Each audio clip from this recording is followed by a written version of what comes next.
This is a podcast from Minute Media.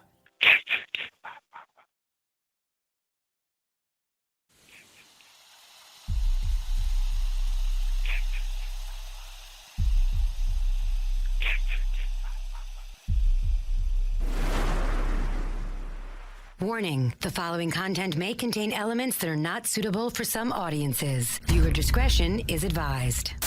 Hello, kiddies. This is yours duly, John Kassir, the voice of The Crypt Keeper. And you're listening to Slasher Radio.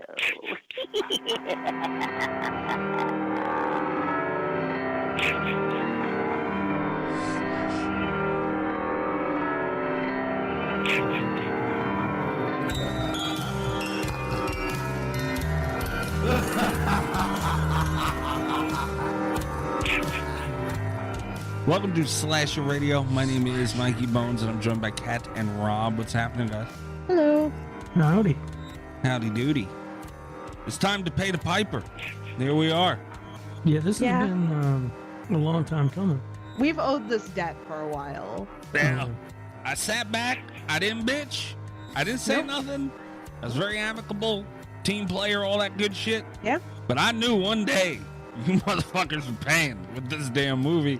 But we'll get to that later, because obviously I feel I'm going to be defending a lot of shit tonight. I'm coming in with, I got armor tonight, guys. I made my own armor, and I'm fucking coming for war. Okay. You're going to need it. And you better be on your best behavior. We'll talk about it, I'm sure, when we get into the movie, but I want you to know that I also came into this very amicable. I actually volunteered. I reminded you that I owed you this movie a couple points.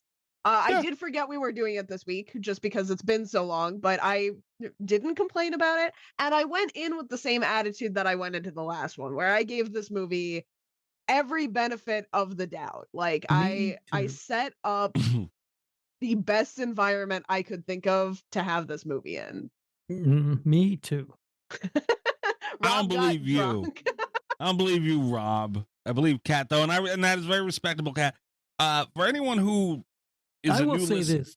What? This was the trade for House Shark, right? Yeah, this was the trade for House Shark. Mikey, right. you picked the better movie. Rob.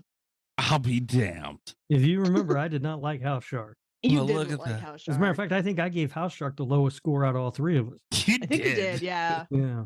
So you did pick the better movie out of the two. I'll be a damn. All right. We'll see That's how rough. good when we get to it. But Yeah. Now, for anyone who doesn't remember, Rob's always been a butthole about Paranormal Activity. That's partly why we're here. But Kat didn't like it, and she was willing to give it a fair chance, and that's all I asked for, was a fair chance with these movies. right, and we covered the first movie, and I gave it a fair chance. You did not.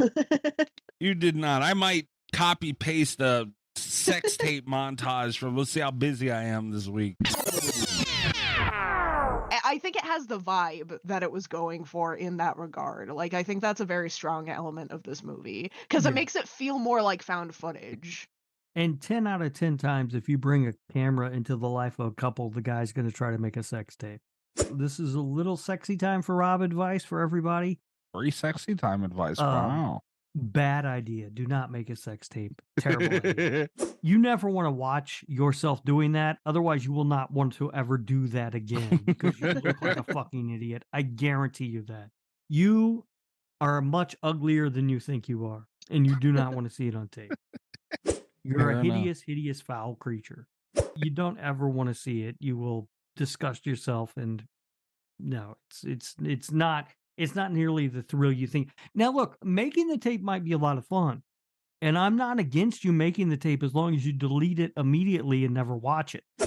So that's my tip. Make the tape, delete it immediately, never watch it, don't ever let anyone else see it. You will be disgusted by the result.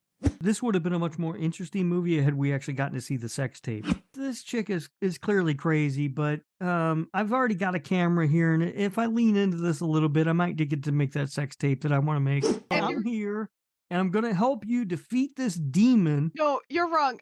And the best way to do that is to make a sex tape. I cannot have a fucking thing on this show. You both know how long I've been wanting to talk about this movie, and you guys talk about a sex tape for like 10 minutes. Driving factor in this movie, Mikey, is the sex tape. I'd be like, immediately, we need to move in together. I'm going to get a camera and we're going to make a sex tape. God damn it. I'm going to play along with this crazy woman long enough to get the sex tape. You motherfucker. He's just trying to get a little ass and film it. Can you not take this seriously for Mikey? For a minute, man. God damn it. Mika got himself caught up in a situation where he wanted a sex tape. No, I tried to frighten the shit out of women, get them to have sex. I believe you. Mika should have started backtracking at that point because clearly he had made a mistake. Yeah. And yeah, he had really pissed her off. And yeah, you don't want to do that. You're trying to get to the sex tape stage and you're fucking making her mad. That is not good. Call the demonologist. Do it. So the play for Mika here was, hey, we can call the demonologist, but first we got to make this sex tape. All about the sex tape, Mikey. It's not all about the sex tape. That's the whole movie hinges on that because that's all Mika's trying to get is the sex tape. That's all he wants.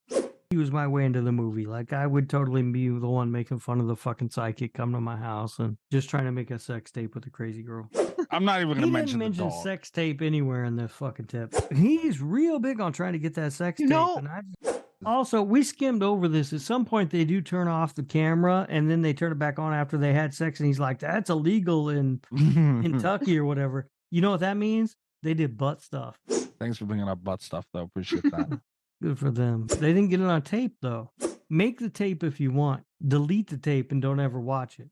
I'm so drunk, guys. He's not going to make a joke about her dead mom. He's trying to make a sex tape. Man. You don't do that. That's not sex tape worthy. We never really mentioned this because I talked a lot about sex tape and that was pretty much it. I've been trying to keep it together and I fear I have not been succeeding. You haven't. I got news for you. I do want to say also, God damn it, Rob. And Rob would let him make the sex tape. He just wouldn't want to watch it with him. Yeah, goddamn right. Goddamn right. I don't know if butt stuff is legal here in South Carolina or not, but we'll get down to it, Mika. Probably going to leak into Laura Humphrey Cup. God damn it. I'm not making a sex tape with Greg. I didn't talk about a sex tape that much. Cat, help me here. You talked about it maybe more than a person giving the movie a fair shake would have done. Definitely put it that more way. If that's the scale, yeah, you did. Yeah. Well, let's see if it makes a return later. If better fucking not. All right, so we'll get to that later. This should be interesting. But we got Drink Roll Call to get to. We're going to go through some horror news. We do have a voicemail. It's unfortunately time for Camp Counselor Greg. I'm never going to stop calling him that. I don't know, because it's a cool name. It is. Yeah. Yeah, I like that. It rolls off the tongue well. Yeah. Yeah, you should go back to that, Greg. I enjoyed that. But this is Greg's Hot Take Corner.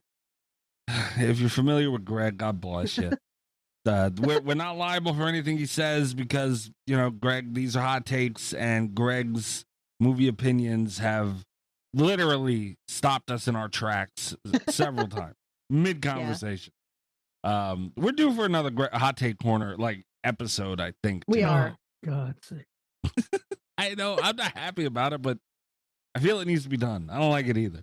You can go check out Greg on TikTok at at Darth Gregor. And if you want to leave a voicemail, we will air it on the show and discuss it like we're about to do now. Trace the call. It's coming from inside the house. That number is 917-397-KILL. That's 917-397-5455.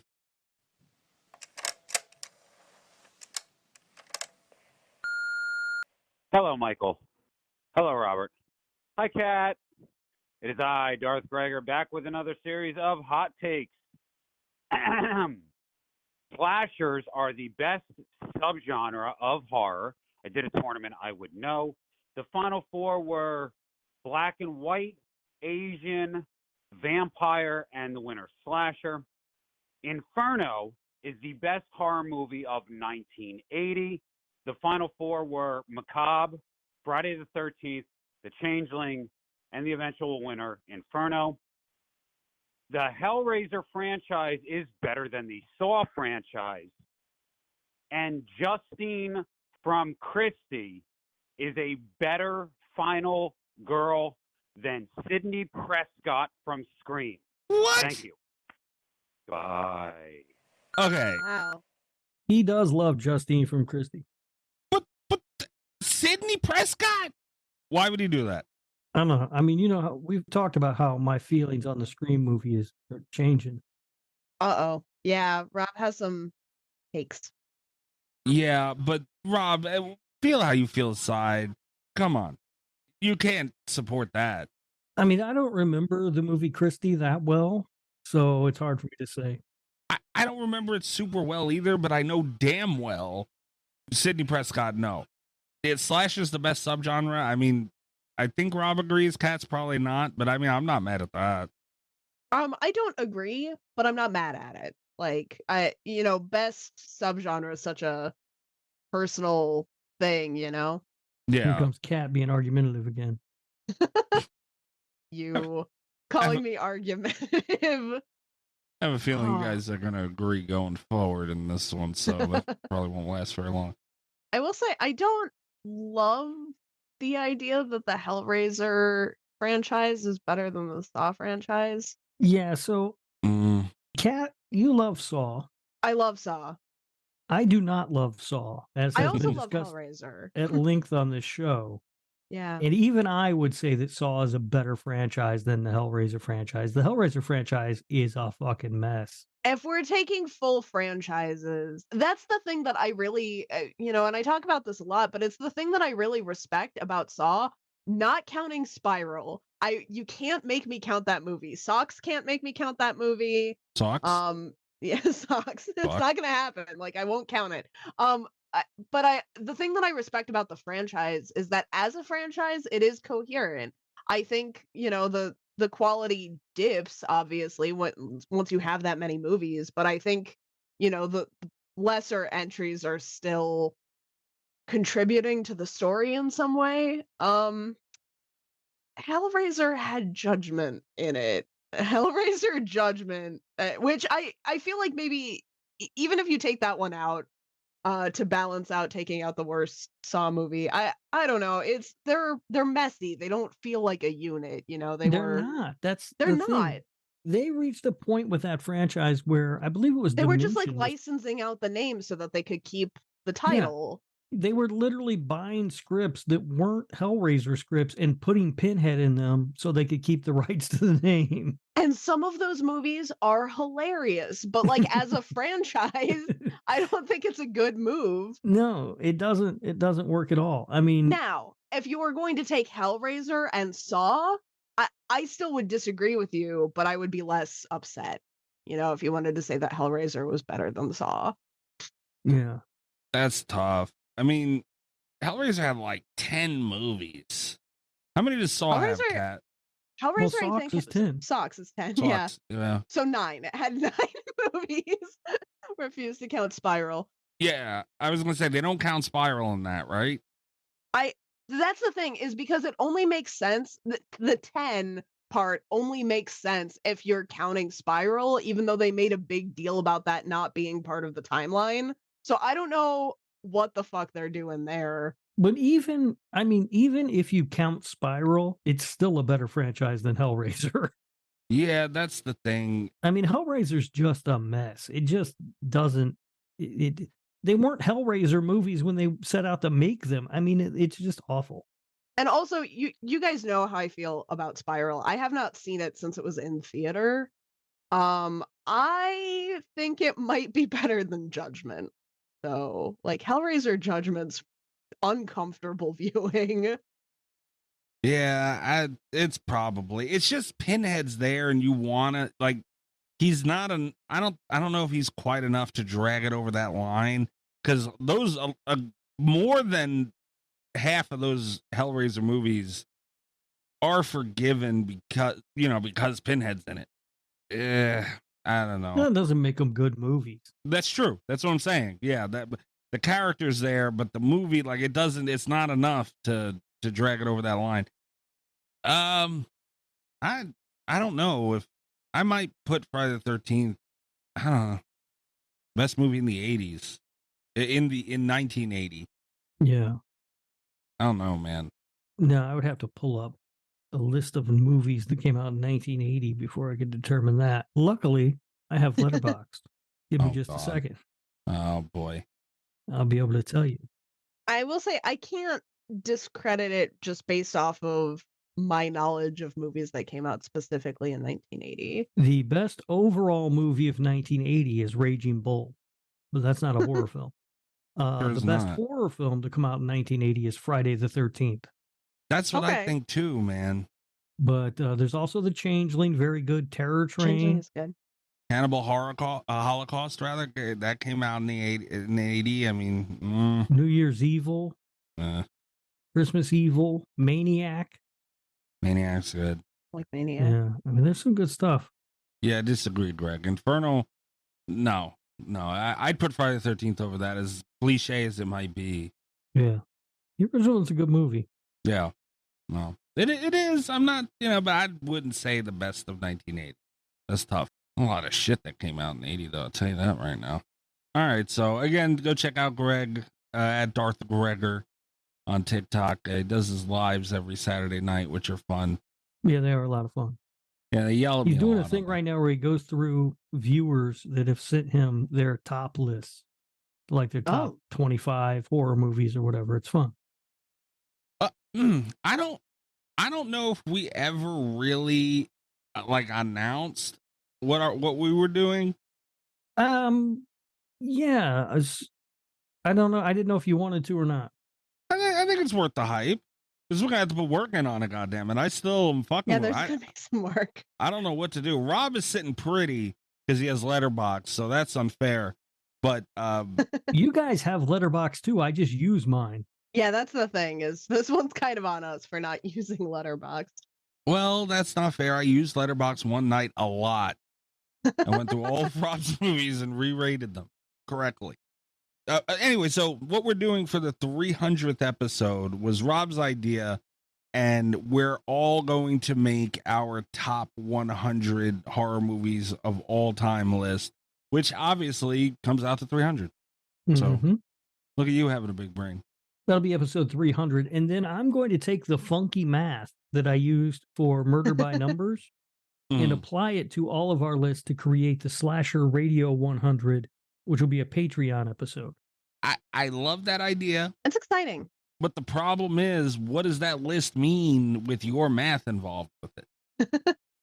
Rob's math for this list is he's just going to put his 100 first. No, it means that it'll mean exactly what Murder by Numbers meant. The math actually will work a little better for this because we will have 3 lists with the same numbers of them. The biggest problem with Murder by Numbers was we did 3 franchises that had a different number of movies in each one. So it made it a little harder. Okay.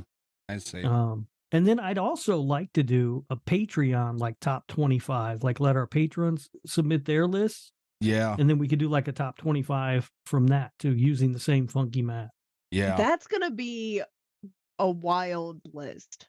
Yeah. The math might be funky, but it'll be the consistently funky math. So it'll be okay. Okay. Oh my God. This is not good. This means, my Scream and Nightmare thing is going to come to a fucking head. Oh, you tricked me, you son of a bitch. What happened? My Scream and Nightmare controversy in my fucking head. Rob, you dirty bastard. Why does that come to a head? Because it does. No, it doesn't. I mean, I've long said that Halloween is a perfect horror movie. Maybe. I mean, you're looking at the individual movies, not the franchise as a whole. It means something though. Oh fuck. I didn't even think of that. We've been knowing about this for weeks, and I've been putting it off because I don't want to do it. I don't have the time to do it is really an issue, but it's going to be so hard to do. And now I just thought of that. Son of a bitch, Rob. I'm convinced it's not going to take me that long. I'll probably do it on an envelope 5 minutes before we start recording. It'll take me a long time. Oh, is it worth mentioning your other idea for the 300th episode, Rob? I don't know what the other idea was. You wanted to have Mr. Cat's boyfriend guy on to watch something. Oh, I wanted to have him on for an episode on Friday the 13th, part 3. Yeah. Yeah. There was that. I also pitched the idea. Cat went mysteriously quiet when I mentioned that, so I figured it wasn't going to happen. Yeah. And then I pitched the idea of us watching the entire Twilight saga and reviewing it, and you guys both shot that down fast. Absolutely not. Yeah. 300th episode Twilight. Forever. Here's the thing about Twilight is that there are Twilight drinking games. There are just fantastic lines in Twilight where you have to wonder, like, who was a writer for this? My favorite, I've gone on record as saying, is hang tight spider monkey. Makes no goddamn sense in a vampire movie. Great, fantastic. I would be willing to do it as a watch along. I'd be willing to put myself through that again as a watch along. I think if we cover it on a horror show like Slasher Radio, it validates the idea that Twilight is a horror movie. And I'm not there. I'm not ready to. Yeah, I'll do it for a watch along too. I'm not gonna be happy watching it, but I'll drink it a lot. It would be funnier and better as a watch along, probably. Yeah, we talked about that before. Yeah, I just don't like validating the idea, and I'm trying to get better about, like, because there's been all that gatekeeping controversy in the horror community, and I'm trying to get better about, like, Jurassic Park and Jaws and I don't know, the Interview with the Vampire. Gatekeeper. But Twilight it's I'm not there yet. Yeah, no, I'll never fucking be there. No, it's I need not more a horror movie. therapy before. But anyway, that's the plan that we're going to do. Our top 100, our individual top 100 list, that will be episode 300. And then we'll do a Patreon episode. So Patreon exclusive. So you can sign up, you cheap bastards, if you want to hear it. We'll have the Slasher Radio 100. And then if we get enough submissions from patrons of their top, I don't even know what list. You know what's going to happen? Greg's going to be the only one to submit. And we're just going to have to his list straight. Then I'll do like a Patreon top whatever list too. Okay, yeah, that's fair. It's tougher to come up with hard numbers for that one because I don't know how many submissions we'll get. Because again, I've said this before, our listeners are the least involved listeners. That's not entirely true. It is too. How many years now? 2 years in a row with the Slashy Awards, we can't get people to vote. Well, no, that's not the true. ones that do vote for dumb shit, and we end up giving movie of the year to Halloween Ends or whatever. Well, that's not entirely true. They voted with the listener pick the first year. They were pretty adamant. It was just so happened that Al Bundy was the winner. Yeah. Yeah. I still, like, I'm not even mad at that one though. Like that makes me happy. I'm really happy that Al Bundy won the award. He's in the Hall of Fame. Slasher Radio Hall of Fame has 2 people in it, Amber and Al Bundy. Great company. Yeah. Great company. And I would also like again to mention that Al Bundy just edged out Stevie Juice for the inaugural Humphrey, whatever the hell that lifetime achievement crap you had. The Lord Humphrey Lifetime Achievement Award, yeah. Yeah, just edged out Stevie, which the bit was done after 1 fucking year too, guys. That one hurts a little. Yeah. All right. Drink roll call. I am drinking a Twisted Tea, Long Island iced tea. Mm-hmm. Nothing wrong with that. Can't make fun of that one, Rob. No, that's fine. Huh? Kat, what are you drinking? I'm drinking an apple teeny. Okay. When I say apple teeny, I know you're thinking like a girly drink, with like the pretty glass and the apple slice and it's all mixed and stuff. I put all of the apple teeny stuff into what was left of the bottle of apple pucker, and I'm drinking it straight out of the bottle. Nice. Because I did not want to find glasses. Nice. Yeah, it's a good move. I switched it up, but into nothing exotic or interesting. I'm drinking a whiskey sour. Ooh. Classy. I like it. Very classy. I don't know about classy, but yeah, it's sophisticated. Nice. Maybe that's a better word. Yeah, it's a man drink. It's good. I like it. All right, you guys want to move into some horror news? Yeah, do we have news? Yeah, a little bit. It's time to hump the news with Rob Humphrey. He's not a genius.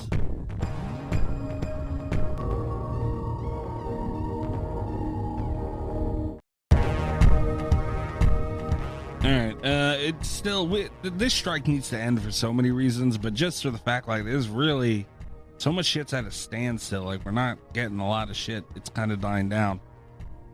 and this is a great example of such. Slaughterhouse has been announced. Go ahead. I don't know what to say. It's a movie about a killer sloth, I'm guessing. So my understanding of Slaughterhouse at the moment is that it is in a limited theatrical run and hopefully will be streaming soon. Oh, okay. I hope it's streaming never. That's my hope. Because, we're going to watch it on the show. I hope we don't have to. It's about a killer sloth, Mikey. It's going to be awesome. You forgot that he hates fun. I don't hate fun. I hate dumb. This is dumb. It's a killer sloth. No, I don't need to see a killer sloth. Dude, I don't know anything about sloths. They could be the most vicious animal on the planet. I have no idea. They're not. I was going to say, but they're not. They're the slowest moving animal on the planet. Just because you're slow doesn't mean you're not vicious. They're all cute and cuddly. They shouldn't be around killing things. I don't like this at all. Well, that's from my I don't know the full plot, but from what I take away from it, a sorority house gets a sloth for some reason. Yeah, what every sorority house has, fucking sloth sitting around. All right, well, yeah, apparently that's a thing. So, does it have a release date on here? I thought I saw it was out. I think it's having the theatrical release now. It's a theatrical release? They put this thing in the theater? Yeah, it's having a limited theatrical release. I hope it's super limited. Yeah, it's very limited from what I can tell, though. Yeah, good. Good. That's good. Oh, it came out August 30th. Yeah. Amazing. Did you watch the trailer? I skimmed through the trailer. It looks good. No, it does. I disagree strongly. Next up, though, is Victor Crowley is heading to Screambox. You can get Hatchet 2, Hatchet 3, and Victor Crowley on Screambox. You can go watch that right now. Again, it's slow news, but the Hatchet movies are good. Wait, which one?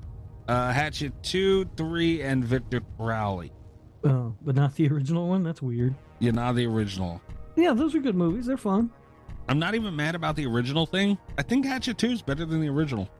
I don't remember which one is which, to be honest with you. They're all kind of the same. Yeah, it had more Tony Todd. Well, I like good. that. Yeah. Yeah, they're both good. I like those movies. They're both good. Slaughterhouse, by the way, is Rotten Tomatoes. It's fresh. It's 67%. 94% audience score. Fucking people are out of their minds. It can't be bad then. Right? Does it show me how many how many people put in for that? Hold on. Was it like 4 people? Hold on. I was trying to find a showing near me. Oh my God. It doesn't look like it's showing anywhere near me. me. We're very different people. Unfortunate. Let me see if I can pull it up. I don't know if it shows you that or not, but yeah, I don't know if it does either. I'm gonna try and pull it up real quick. Slaughterhouse. Hope this is the right Slaughterhouse. Are there multiple slaughterhouses? Have I been missing out? No. It just says 50 plus ratings. It doesn't have an exact number. Okay. That's sad that there's 50 plus. That's unfortunate. No. It is. I will say this. It is a PG-13 movie.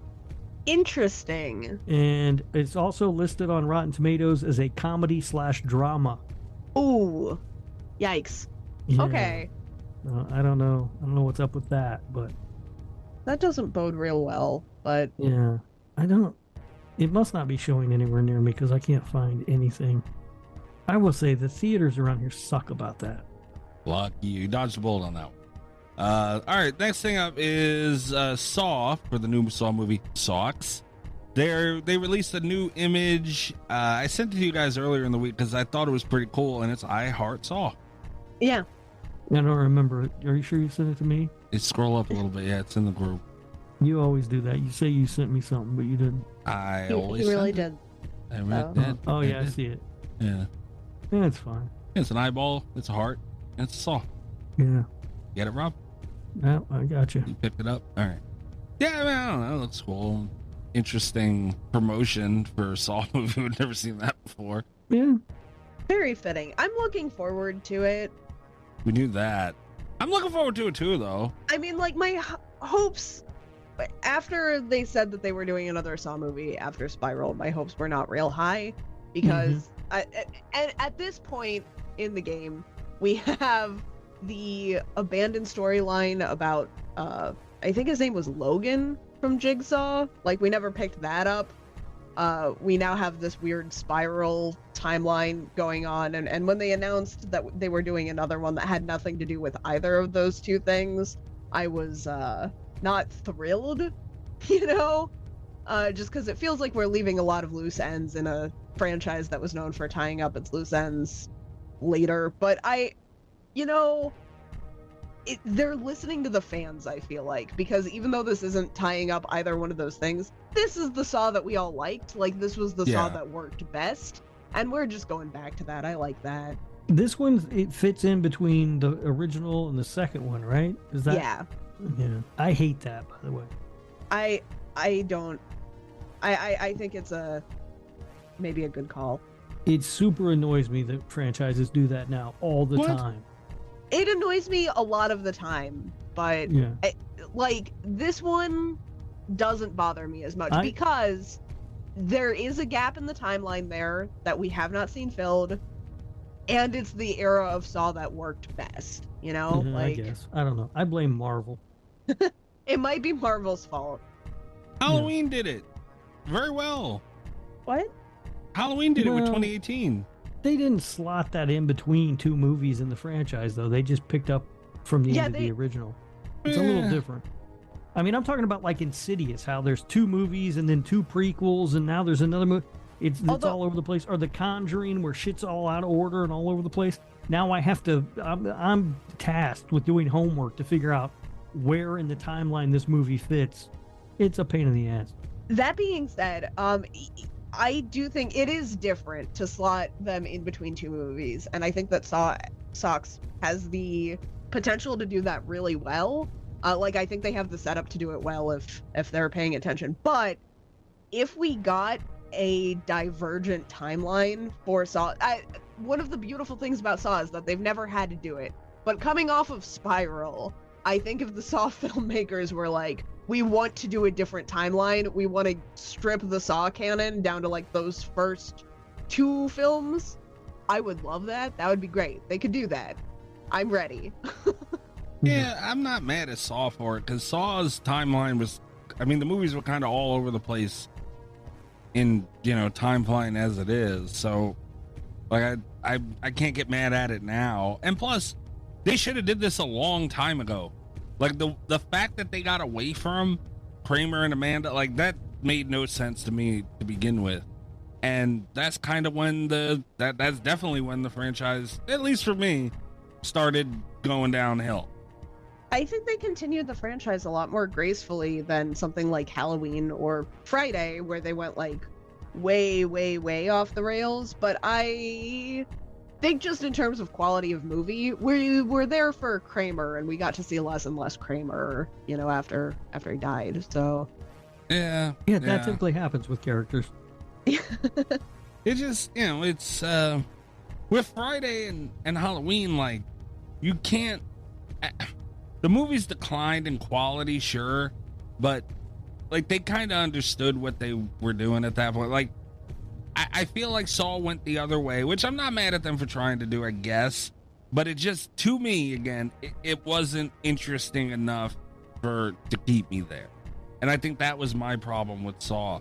And not to say that, Halloween and Friday, what they did along the way and all those were interesting to keep me around, but I sat down and seen Jason. All right. Is John Kramer going to have to wear a backwards baseball cap for the entire movie so we know he's younger? I hope he does. Speaking of Saw stuff, there is a Saw musical, the unauthorized parody of Saw, coming to New York this Halloween. And I made you an offer, Mikey. I'll forgive the $100,000 debt you owe me if you get me out of the unlicensed Saw musical. My two favorite things in this world are Saw and unlicensed musicals. Like, I'm ready for whatever this is. It might be worth $100,000 for me to not see this, honestly. I don't like musicals at all. I'm not the biggest Saw fan in the world.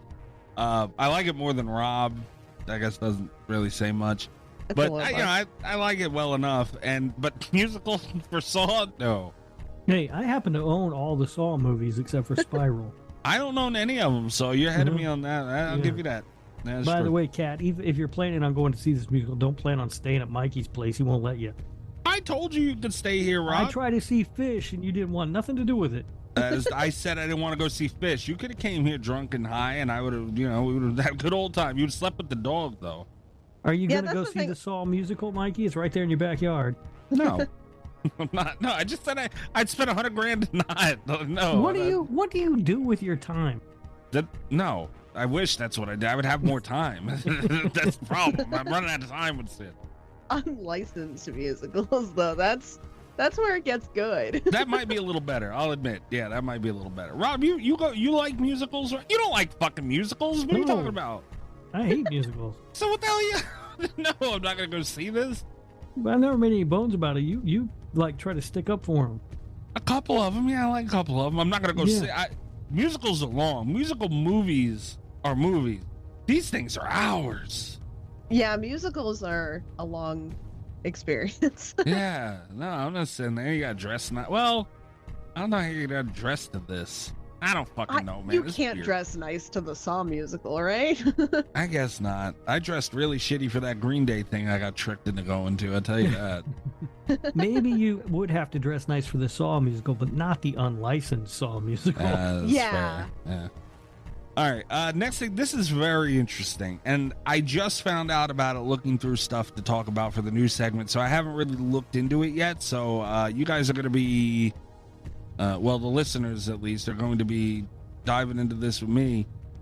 There's a thing called Dylan's New Nightmare, which is a fan sequel to New Nightmare.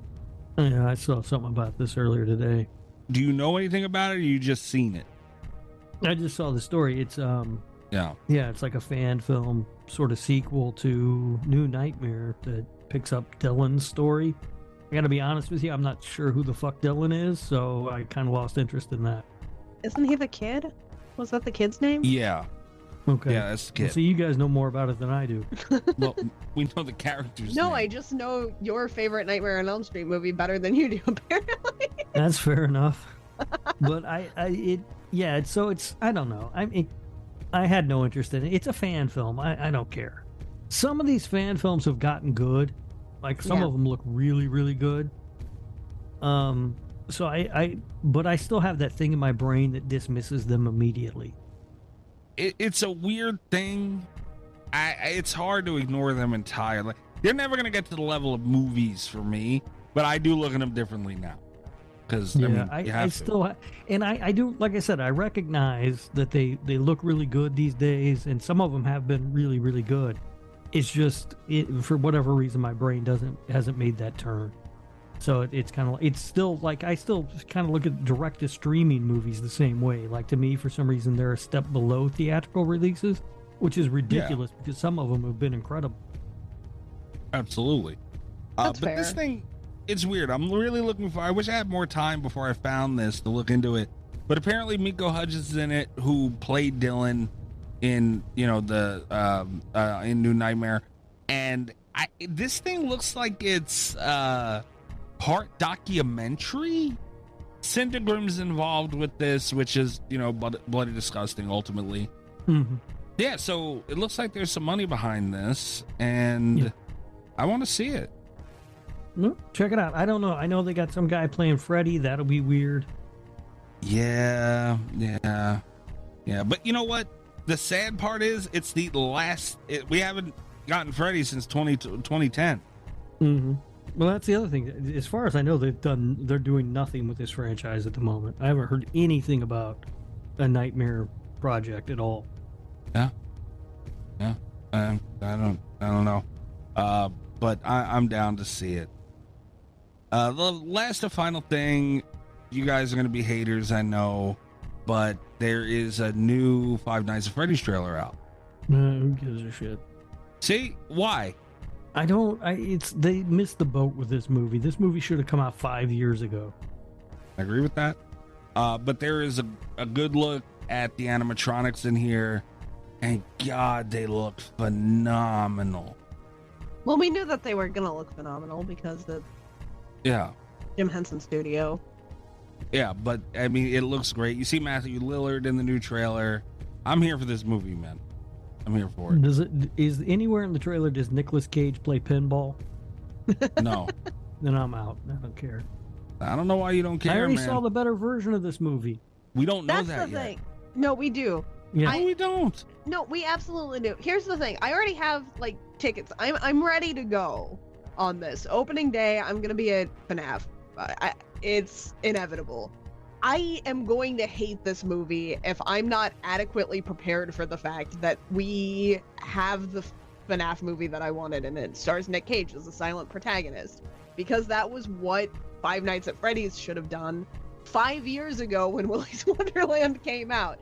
Like, they had the concept, they had the timing, they had the cast, like they nailed it. And I have to be prepared for the fact that the Blumhouse one is not going to be as good.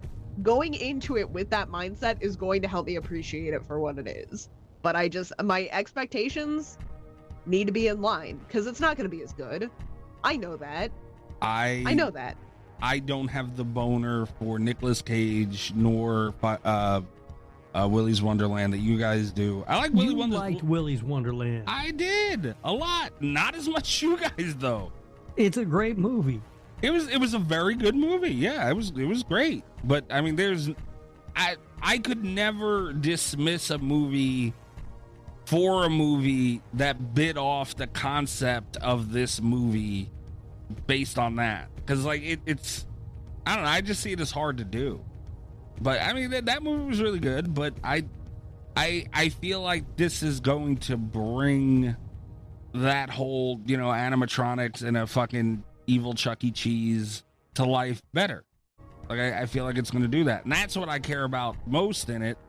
And I don't have the Nicolas Cage boner, you guys. Like that. I mean, that wasn't special to me. I don't see how they can bring that to life better than they did in Willy's Wonderland. And you're replacing Nicolas Cage with Matthew Lillard. No thanks. That's fine with me. I would pick Matthew Lillard over Nicolas Cage any day. I said it. Matthew Lillard has done nothing except for Scream, the most overrated movie in history.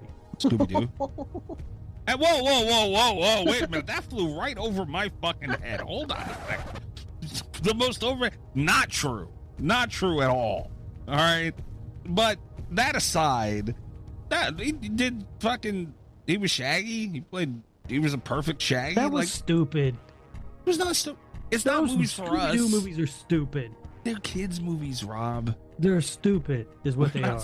We're not supposed to like them. But again, this is honestly the way I look at it, and you guys might hate this. Like anybody could have did what Nicolas Cage did in that movie. Nobody could have done what Nicolas Cage did in that movie. You know how hard it is to carry an audience, to carry a film like that, to play it so straight and have everyone just rooting for you. Even when you have a script, he didn't have any dialogue. That's just raw charisma carrying Willy's Wonderland. And it works. The whole thing works. I don't see that at all. Matthew Lillard could not have done it. Anybody could have done that. It's just nobody could have done that except for Nicolas Cage. What did he do special? The dancing, the delivery, the eye movements, the fucking thing with the handcuffs. He doesn't say a single word of dialogue in that film, yet you know exactly who that character is, Mikey. Yeah, he is that you've character. Seen Five Nights at Freddy games. He's a silent dude who plays pinball, and he's being. Hey, guess who hasn't played Five Nights at Freddy games? All right, well, but you know the concept. I do not. I don't know dick about those games. I've watched my kids play those games once. But he has to survive a night in this thing. They told him. I mean, that's not character. That's story. I'm talking about the character that Nicolas Cage played. You knew exactly who that guy was and what he was thinking, and he doesn't say a single word the entire time. It's brilliant. I get a lot of Kane Hodder vibes from that role. That's all I'm saying. He has more characterization in Willy's Wonderland than any of the protagonists do in the entire FNAF franchise. Or the entire Scream franchise. Oh, here we go. Now you're just saying shit to say shit. Well, I mean, again, we're going to agree to disagree on this one, because I don't see Nicolas Cage as, I never really liked him. is this movie's gonna suck, and Mikey's gonna be like, well, it's still better than Willy's Wonderland. The longer this goes on, the more dismissive Mikey's going to get about I'm not being the best dismissive FNAF at all. movie of all time. If it's bad, I'll say it's bad. Scream 6. I came right out. I had All every right. reason to love that thing. And I came right out and said it. It wasn't, it was what it was. If it sucks, I'll say it sucks. Look, I hope I'm pleasantly surprised because we all know I'll end up seeing this piece of junk anyway. But it's just not going to be any good. I'll say this. I don't know if they confirmed that fucking 3-hour bullshit. If they did that, I understand. There's lore. I get it. Okay. I don't know any of it. So you don't need to do it all in one fucking movie. If that's their thought process. Especially because don't they have like 5 more movies? Didn't they get picked up for a bunch of these? I don't know. I have no idea. All right. I would imagine it would be damn near impossible for them to not. It's gonna make a huge amount of money. No matter how bad it is, the amount of money it's gonna make, they'll get at least 2 movies out of that. So I don't know. I hope 3-hour thing is bullshit. That'll piss me off. I'll tell you right now. That will be a negative. But we'll see. We'll see when it comes out. I'm looking forward to it because it's a long time coming. It's a big fucking deal. It looks cool. Let's do it, I guess. But that's all I have for news. Do I have to hit my damn button? Yes. Crazy idiot! Get the fuck out of here! Yeah, go back to turning tricks in Hoboken, you pain in the ass! It's the Gabagooli Mystery Corner where our listeners anonymously send in Italian memes, making fun of me for being Italian. There's no horror tie-in here. There's, none of that. Celebrating your culture. I'm really excited about this one because I want it the fuck off my phone. I don't like this one. Oh, God. The memes go up on Patreon. We try and describe them on the show. Oh. I know this has been on my phone for almost a full month. What? Why? It's that bad, Rob? No. Let's see. What the fuck is that? This isn't even a meme. It's not. It's not. Really. It's not even a fucking meme. It's just there. It's just there being gross. It's just gross. It's a. And now it's in that. And now it's in our group chat. God damn it, man! It's got a toe ring. Oh wait, there's a button that says delete for you, so it's gone for mine. All right, well, I'm gonna do that in a second. Yeah. As soon as I'm done trying to explain the fucking thing. I hate feet. This is really. I always figured you'd be a foot guy, Mikey. Did you notice the wine label though? No. That really makes it for me. I can't really see it. Hold on. It's barefoot wine. Oh, okay. It's a plate of spaghetti with feet in it, like the bottom of 2 feet right next to each other. Apparently, it's got barefoot wine next to it. It's got one of the toes got a toe ring. Fuck, man.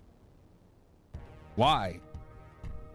I don't know. Whoever sent this in, I'm getting EyeRChris vibes. I'm not gonna lie. Like, there's not many sick fuckers that'll find some shit like this on the internet. I think to spread it, let alone save it somewhere to send it to somebody. So, Can I read a statement from the anonymous listener? Oh, sure. This is a first. It's not really a statement. It's the note that this was sent in with. Okay. Not sure if this has been submitted before, which it had not been, just to confirm. Thank God. I'd imagine Mikey would hate, all capital letters, it as much as I do. All right. So this one it's a personal attack on you. Oh, well, all of them are. Literally. Most of the time we're celebrating your culture. This, I think, is a little too much. 0 of the time we're celebrating my culture. All right, maybe it's not Chris. I feel like Chris would like something like this. I'm a little disappointed that the statement wasn't from the desk of anonymous submitter, RE, Italian meme. Yeah. We need to open up another anonymous folder, like the complaint forms, for people to send Gabagool. I do also have an update about the Gabagooli Mystery Corner. Mm-hmm. I have not tabulated the number of Gabagooli memes that I've gotten this week. I will say people have doubled down I don't know come what. on. I don't know what story they think I'm going to tell about the inception of this, but everyone went into fucking panic mode. This has been our busiest Gabagool mystery corner. Why? It backfired. I tried to get people to have something to look forward to end this shit, and they're like, "Oh, hell with that. Here we go." Oh, man. Fuck. So we're going well into. We were at like 6 months. Yeah. How many? Do you know how? Like I said, I haven't. I would say we got maybe 12 memes this week. What? We had like 16. Oh my god. Now we're looking at like another 9 months. We've got to be closing in on a year of Gabagool mystery corner memes. You know what's gonna happen? I'm gonna have no choice, but I don't know where I would have to go. Like Supreme Court? Like where do I have to go to put a forceful end on this shit? Maybe I'll write Fansided and report our own show. Maybe they can make us stop. I hope that when Slasher Radio dies, that's how it goes out, is us reporting it to Fansided. Right. Like I gotta DM Patrick and be like, look, dude, they won't stop. It'd be like, it'd be the most confusing thing. You always insist he listens to this show, but I can't imagine. He's commented before. I don't know how regularly he listens, but that's why I got to bring it to his attention. If Patrick, if you listen to this and you're not doing anything, I'm very upset. I got to be honest. The hell, man. I feel like he's not listening. He would have pulled the plug on this show a while ago. He's definitely not signed up to the Patreon. He hears Killer Beats this week. Oh my god. It's going to be the end of everything. Yeah. Now, would it make you feel any better, Mikey, if you knew that Tony Danza competed on Dancing with the Stars in 2008? Albeit, that is probably the most interesting Tony Danza fact you've ever provided. Yeah. I still I don't care. Like, why are you doing this? Because it's a way to pay homage to the patron saint of Italian Americans. Why don't you have soul? Why? Where were you when they were giving out souls? Because, like, you just heard how many fucking submissions we got. You don't care. You had to do this on top of it. I said, I hope it'll make you feel better. Why would something you know I don't like make me feel better? Because he was on Dancing with the Stars. It's nice. I don't watch Dancing with the Stars. But so you probably didn't know that. No, I didn't. Now you do. I don't care. Fuck. You want me to find you a clip of him on the show? No. But unfortunately, I have to hit my melody because we have another huge clown penis alley. Oh. Yeah. So. Huge clown penis. Huge clown penis. Huge clown penis. Huge clown penis. It's really hard to get the timing down on that. This is similar to the Gabagool Mystery Corner where memes are submitted anonymously. I don't know how this started, but here we go. I don't get this one. I'm hoping one of you guys will. There it is. I was going to say I feel like Kat will. Kat, do you want to describe this one, maybe? I don't. What? I don't get it. It's a, oh God, this is more the kind of game content that I would get. This is, it'd help if I could come up with the guy's name. For reference, I've not played Baldur's Gate 3 yet. But it is one of the Baldur's Gate 3 characters who is standing there shirtless with clown makeup, and it reads Baldur Gate has huge clown penis. Good content. This is good. It's one thing that has been coming around about this game is that it's very pornographic in some places. There have been a lot of memes going around of this one. You can walk in. What's the name of that game? Apparently, you can walk in on some pretty traumatizing things playing this game. Okay. Well. All right. I mean, yeah, the clown makeup looks cool. The clown makeup it's good. I mean, I could say that, I guess. I don't know anything about this game. I haven't heard about it. Apparently, Yeah, Rob I've is never going to be heard going through it. This is Alright. what it takes to finally get Rob into nerd shit. Is Promise porn. All right. oh, it works. I mean, that's why Game of Thrones works. Oh, yeah, that's true. Well, that show was something else. What was your favorite part, Rob? Was it the dragons? Yeah. Love the dragons. That's hysterical. All right. Well, that's it for the Gabagool and the clown penis. Why is the clown penis thing catching on? What catches on this show? All the Why? dumb shit. Yeah, all of it. Not slashy votings. No, nobody cares about that. Spend days making a goddamn trophy on Photoshop. Nope, not that. Clown penis. Yeah, that's the thing. Is Rob says that we don't have active listeners in this show. They're very active. It's just not in the corners that we request. Yeah. That's like I said. You know, if the Patreon list will be just Greg movies, he'll be the only person to submit a list. Yeah, that's why I disagreed when Rob said it. Whenever he said it, I think it was Patreon. I don't remember. But yeah, they participate, but they only do it when they feel like it. Mm-hmm. And this is the shit they feel like doing. Unbelievable. Well, it's got to be nice to see this whole community come together to support you and celebrate your heritage like that, Mikey. And huge clown. Yeah, I'm on the list of huge clown penis. That's what I'm on the list of. Yeah, I feel real fucking special. You know, the crazy part about this is I've seen so many Baldur's Gate 3 memes. I would fully believe anything that I saw would be in the game. Like, if I saw this not in the context of you sending it to me for the show, I wouldn't even think of Slasher Radio. I would just be like, what the fuck is going on in that game? Because there's so many of them. Yeah. Well, it's made its way here. All right, we're gonna take a quick break and we'll be right back with Paranormal Activity 2. Fucking feet, man. How do I delete this now? There's a thing. Oh, there it is. Yeah, it says delete for you. It's gone now. Yeah, you can't delete it for the whole group, but Cat's the only one with it now. Good. Oh no, I deleted it immediately for me. All right, I need to refresh my drink. All right.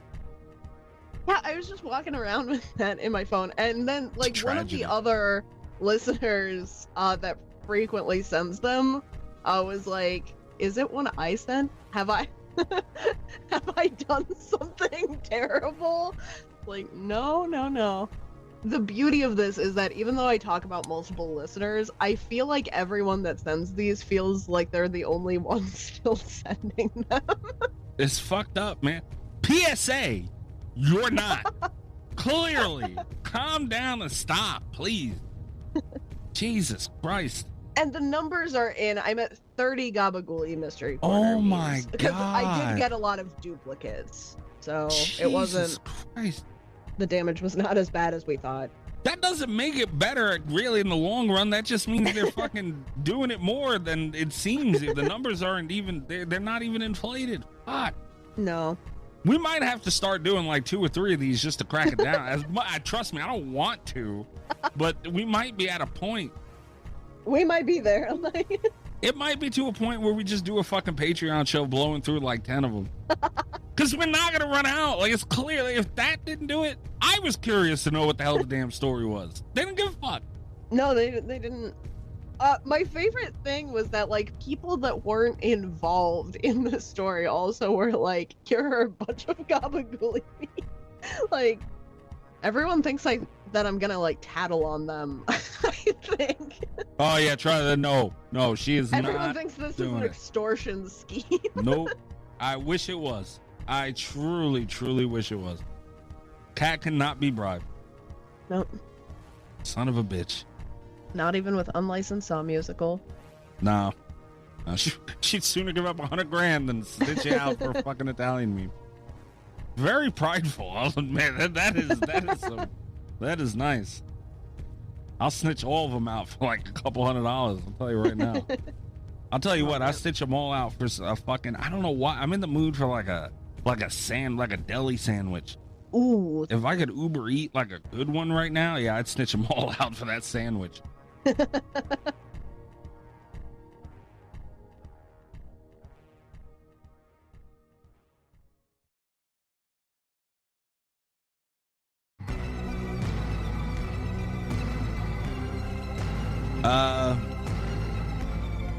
I'm trying to think of the best way to articulate this thought.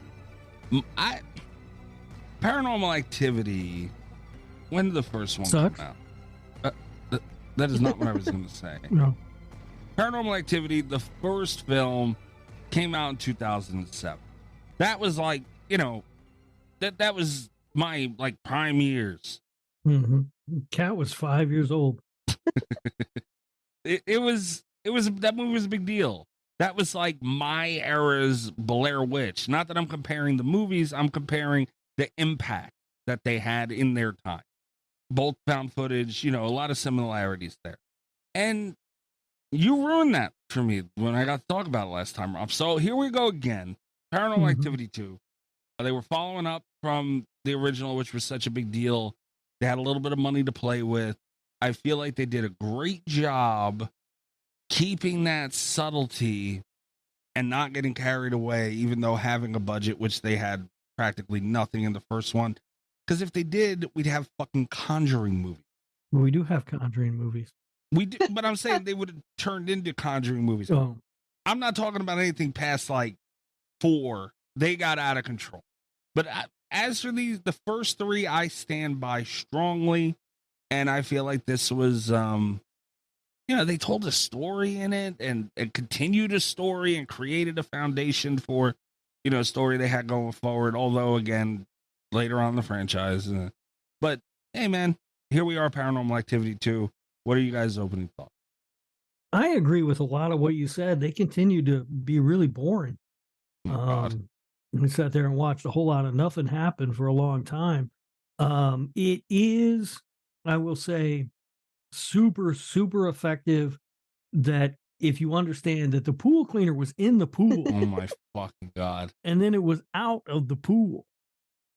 Uh-huh. I mean, geez. And they showed us a lot of shots of the pool cleaner in the pool.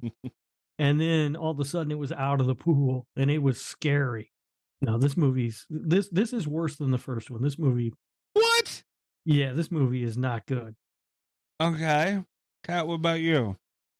So I will say, watching it through, I gave myself the best chance to like this that I could. It was a little bit harder today because I had to watch it like during the day this time. Like last time I waited until like 3:00 in the morning, lights off, but I pulled the curtains, I got into an environment as quiet as I could. I turned the phone off. I focused. I tried to get into the hype for this one.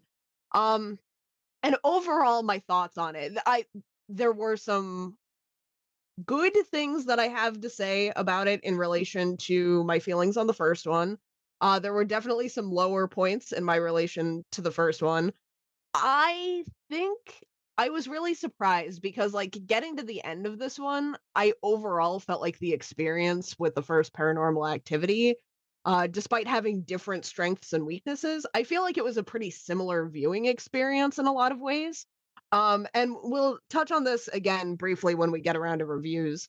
I ended up doing a little bit of research for this one, for some like fan reactions to this. There is a huge difference with fans regarding the first to second Paranormal Activity movies. I guess a lot of people that liked Paranormal Activity did not like the second one as much. A lot of people that felt let down by the first one, but who had their interest piqued by the second one, thought it was a lot better. So something like fans of this came out of the second one with a very different experience, which was interesting to me, because I would put that one is better. One of them is better than the other one, strongly, in my opinion.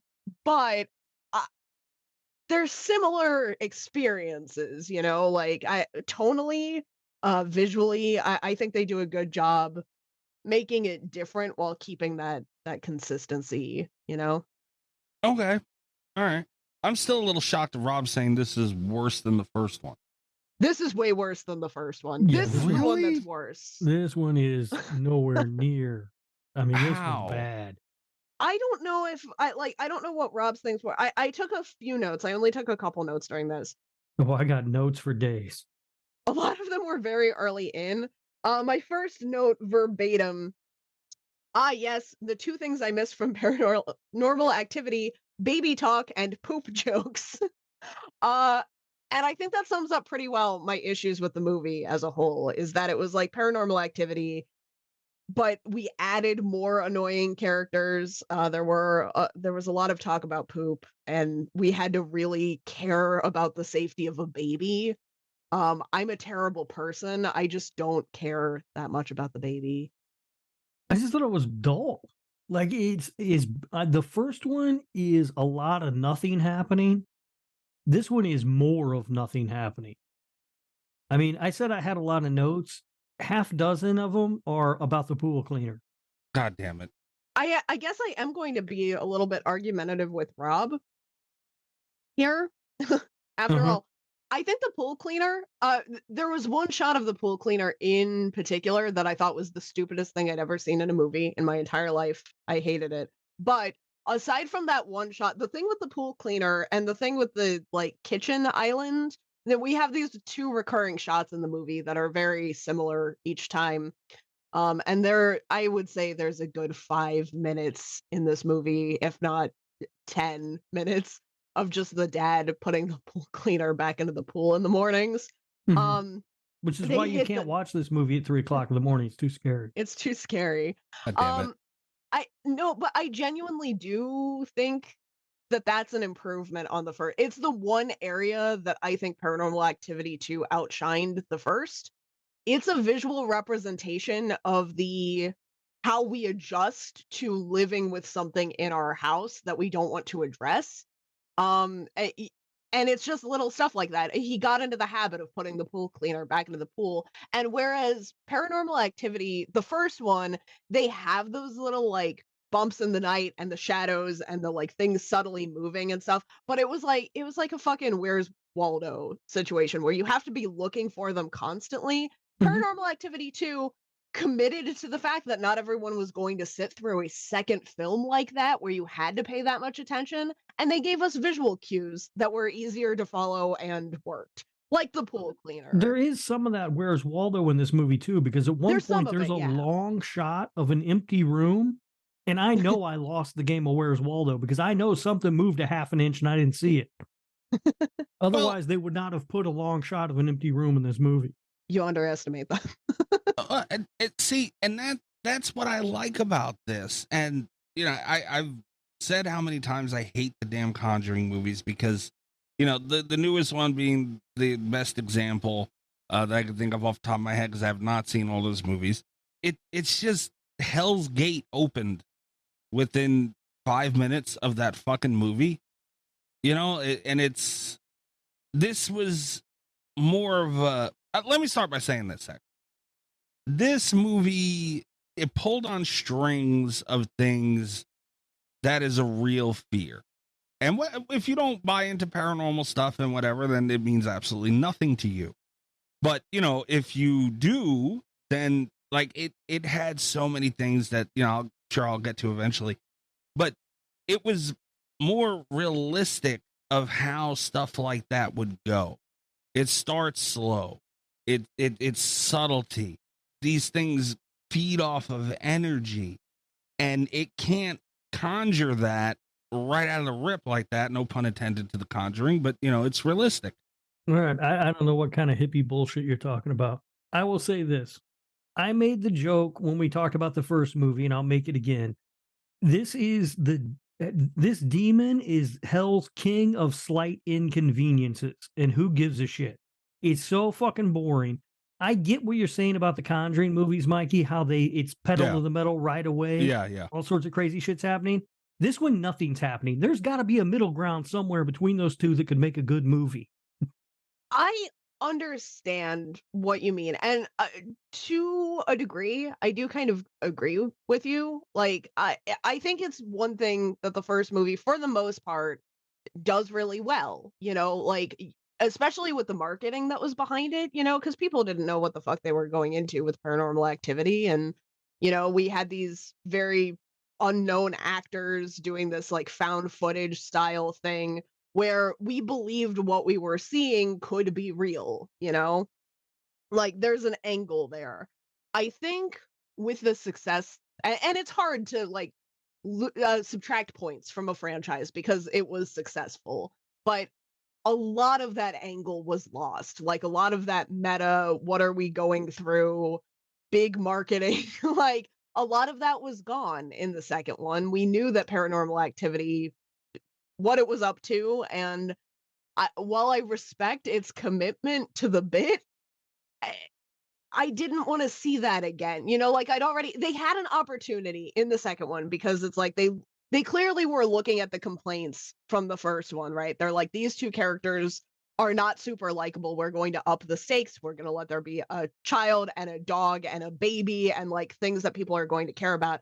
And then they put in like the same, but they diluted everyone. No one had any personality traits. There wasn't a contained story going with the characters that was interesting, you know, like not that the first one really had that either, but they had a chance to fix it. And they didn't do it. And they didn't make any of the characters likable. They had the same kind of asshole, I'm a big, strong man that doesn't believe in the paranormal stuff, and I'm going to make fun of my girlfriend's demon, you know? Like, it's the same.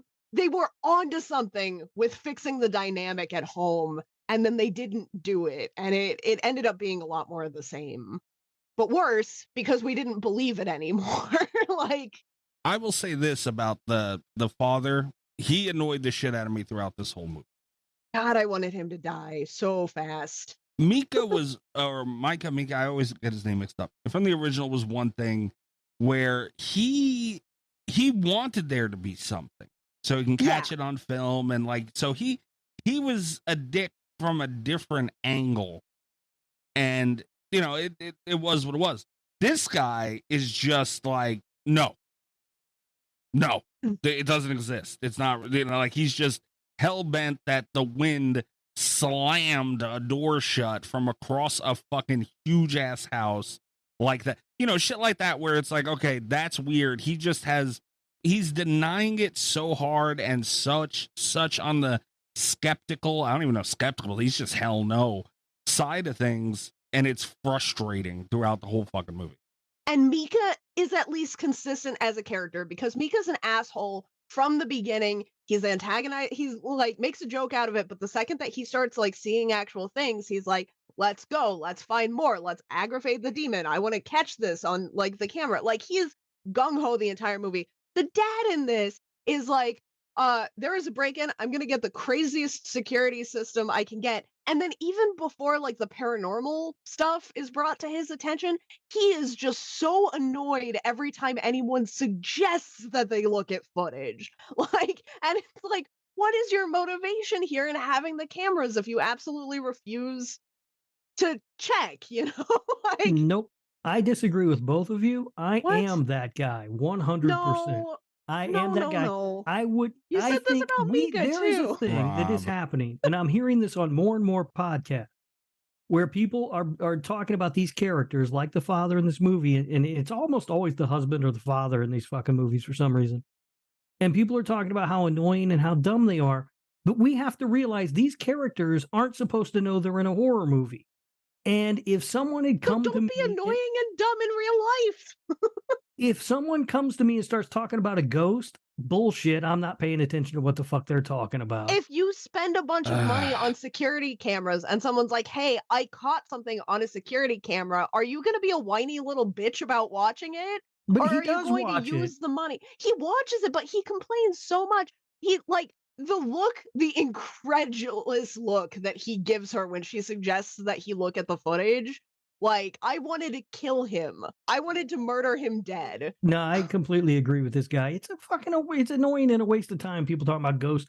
A pot falls off a pot holder, the thing they've got in their kitchen above the island, and his wife runs out of the room and immediately assumes ghost. I would have just assumed shitty pot holder. You know, like no.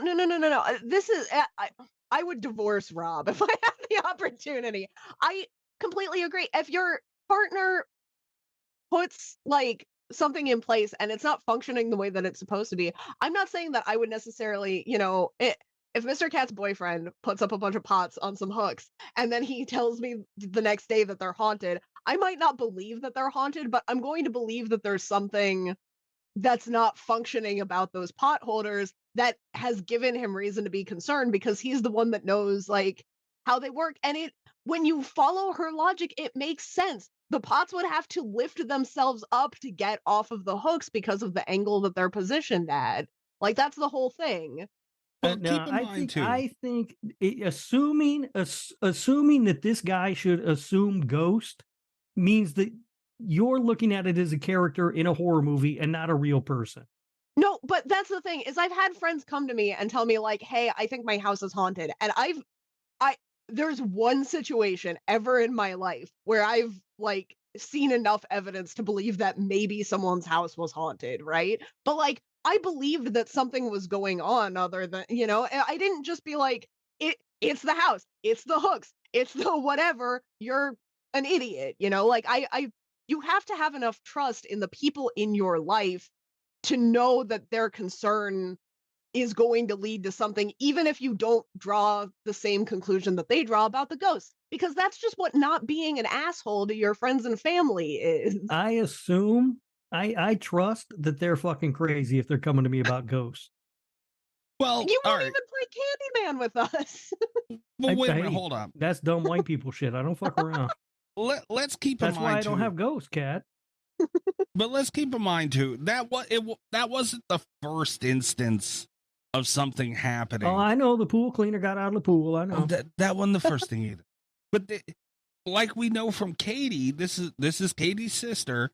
She's been through a bunch of paranormal shit, throughout her life. And now this isn't the first thing that's happened in this house. That was like the third thing. So yeah, she felt weird, man. She's saying she's feeling this energy. Something's not right. And okay, but even all that being said, though, if at that point he goes, okay, that's bullshit, you're crazy, understood. All right, fine. I'll give him a pass for that. But throughout the movie, it's just like there's things that he's looking at on camera. Where like what? The door shutting? The door slamming. The door was completely still and then It's not slammed enough. shut. It's not enough. I will say the most realistic thing about this movie is when she was really mad at him for not believing that they had a ghost. That part I really bought of this movie because I've been in that relationship. What I thought And that's that the was thing, is like, because when he was introduced, I thought that the father was going to be the opposite of Mika, right? Where Mika just believed there was a ghost and wanted to antagonize it. This guy didn't want to believe there was a ghost. But like, that kind of archetype for him not to be an asshole, I think has to have some kind of other, like, he has to be willing to look at reason, I want the kind of dad that's like, okay, the hook is broken. I don't know how it's broken. I'm going to try to fix that, and just gets like more obsessive about these things. And then, the door slamming, he's like, that always happens when the back windows are open, but he's not willing to look at the footage to confirm that the back windows were closed at the time, because God forbid he have to look at the security camera that he paid for. Like, I want someone that's going to have like rational explanations or keep looking for those.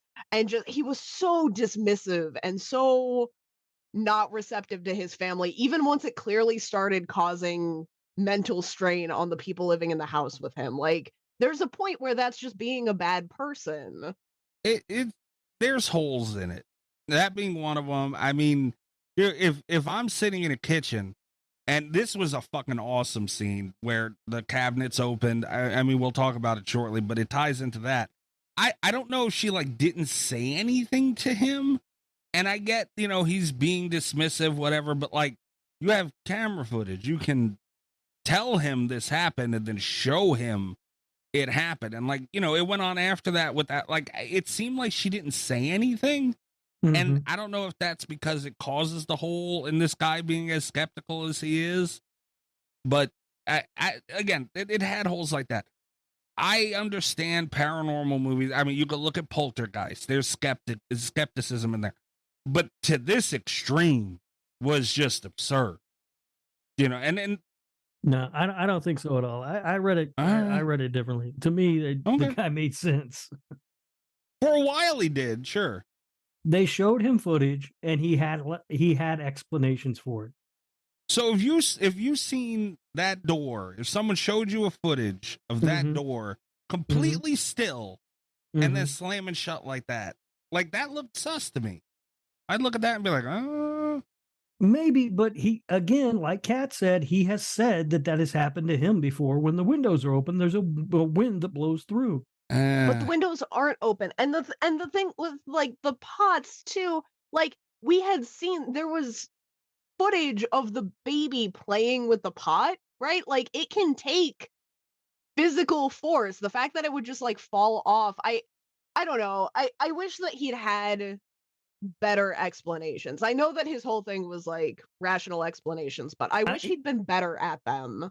Okay, so I get that, but my thing is, if I'm looking at that and the pot falls, and I go, okay, my two choices are defective pot holder or ghost. I'm going defective pot holder every time. But then don't you try to fix the pot holder? Like, that's the thing.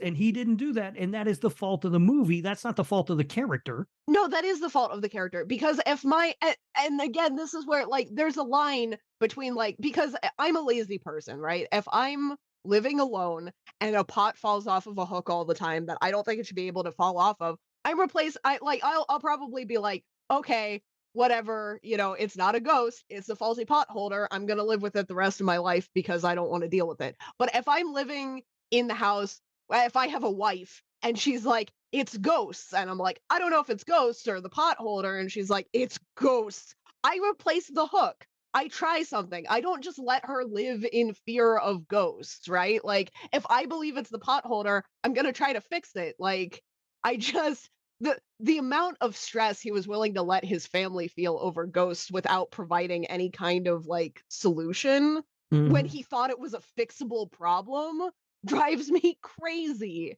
And that's the thing is I got into this with Paranormal Activity. I'm going to get into it again here. If I'm the wife, I leave this man. Like if things are pushing me to the point where I'm seeing ghosts in my house and my husband doesn't believe me, I'm a pretty rational person. I would test these things and then I would fucking leave the dude that didn't believe me. Like, these relationships make no sense. If your complaint is that he didn't try to fix the pot holder, fine. If your complaint is he didn't immediately believe that it was a ghost, then that's a whole different thing. No, there's no reason why he had to jump to ghosts. He just had to care that his wife thought there were ghosts. He's a busy man. He's got big business with the Burger King stuff. He can't be messing around with the... He's not even the real king of the burgers. The other thing I found really frustrating about this movie was, did anybody else think we were going to finally get that sex tape? Why are we bringing up a sex tape? Because they bring up the sex tape. She was in the tub, and he says he's going to release the Kraken, and then it just goes black and onto something else. Are you kidding me? She fucking says the words, "What if I want you to smash me?" And then he says, "Release the Kraken," and gets naked into a tub. I completely agree with Rob here. Yeah. This was the one. And then they brought up the sex tape from the first movie also. That was like one of the second notes that I took. Yeah. In all capital letters, because Mika's back and the dude's like, "You're gonna do some extracurriculars with that camera." Well, yeah, everybody's gonna think that when somebody gets a damn camera. Yeah. I never denied that, but do we gotta fucking talk about it? No, we weren't gonna get no damn sex tape. You knew we had to bring it up, though. No, we didn't have to bring it up. Rob chose to bring it up. I'm also convinced that the break-in that spurred him to get a security system and everything, I think we've overlooked something. Okay. I think the movie wants us to think that was like a, paranormal thing. And they think it was like somebody who broke into their house and just trashed the place but didn't steal anything, which makes no sense. But I think what really happened is the pool cleaner God damn it. got out of the pool, rolled into the house, and trashed the place while they were gone. No, that's a good point, though. Like, it's a question that I have. No, it's a really good point, Mikey, because they go out of their way to kind of describe why it's probably not a break-in. The implication being that we're also supposed to think it's paranormal activity of some kind. The ghost wasn't that powerful at that stage in the thing, though. So, like, we see him building up the entire time after that. How did he just trash that house? Yeah. I think it might have been the pool cleaner. I think it was the pool cleaner. It was definitely not the pool cleaner.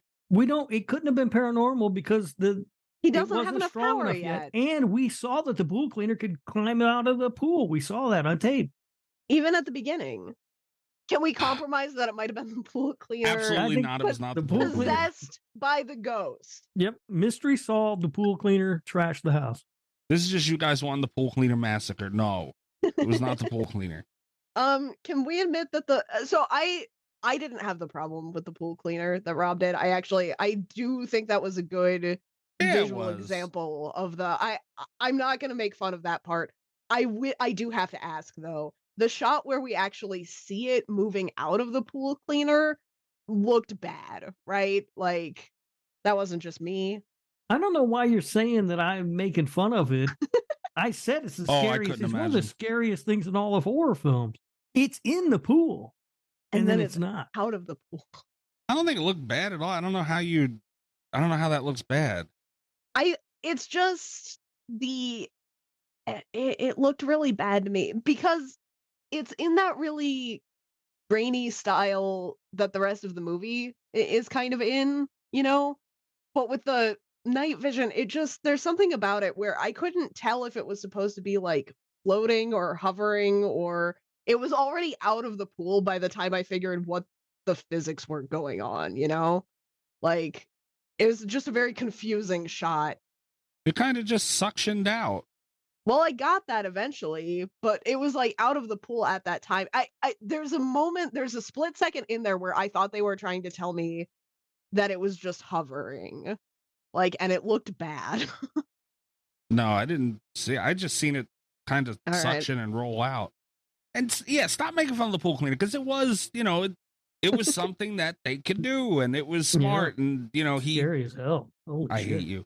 He figured out like like we mentioned earlier, a logical reason for it to his standards. Mm-hmm. That was his best moment he was an asshole about it, but that was the only time I believed him as a character, because if I was trying to prove a point to my partner about our pool cleaner not being possessed, I would 100% figure out how to remotely get the pool cleaner out of the pool. Like, that was the only time I believed him as a person. I feel like if I had to convince my partner that our pool cleaner wasn't possessed, I'd just get divorced and be done with it. God damn it. I will say too, they foreshadow the pool cleaner in the beginning of the movie. He's in the pool wrestling with it. And I think that's foreshadowing of the evil that is to come. Yeah. I did not remember that scene, but when I seen that, I said, God damn it. Knew that'd be coming up again. I will say, this was really funny for me because we've been talking about this pool cleaner for so long on the show. I'd never seen Paranormal Activity 2. I didn't even know what we were talking about until today. And when it happened more than one time, I was so thrilled. Four times it happened. Oh, you counted them. Good. That's great. I'm happy you did that. I took a note every time. My note just says the pool cleaner is out, O-U-T, all capital letters of the pool every time it happened. Yeah, I knew future me was going to, especially the wrestling thing. I was like, oh, God damn, he's fucking around with it too now. I knew future me was going to be having this discussion. Solid foreshadowing right there. Yeah. No, I thought it was, it's something different. Like, I mean, it's not like groundbreaking or anything. You make a hell of a lot bigger a deal about it than it should be. But they make a big deal out of it in the movie.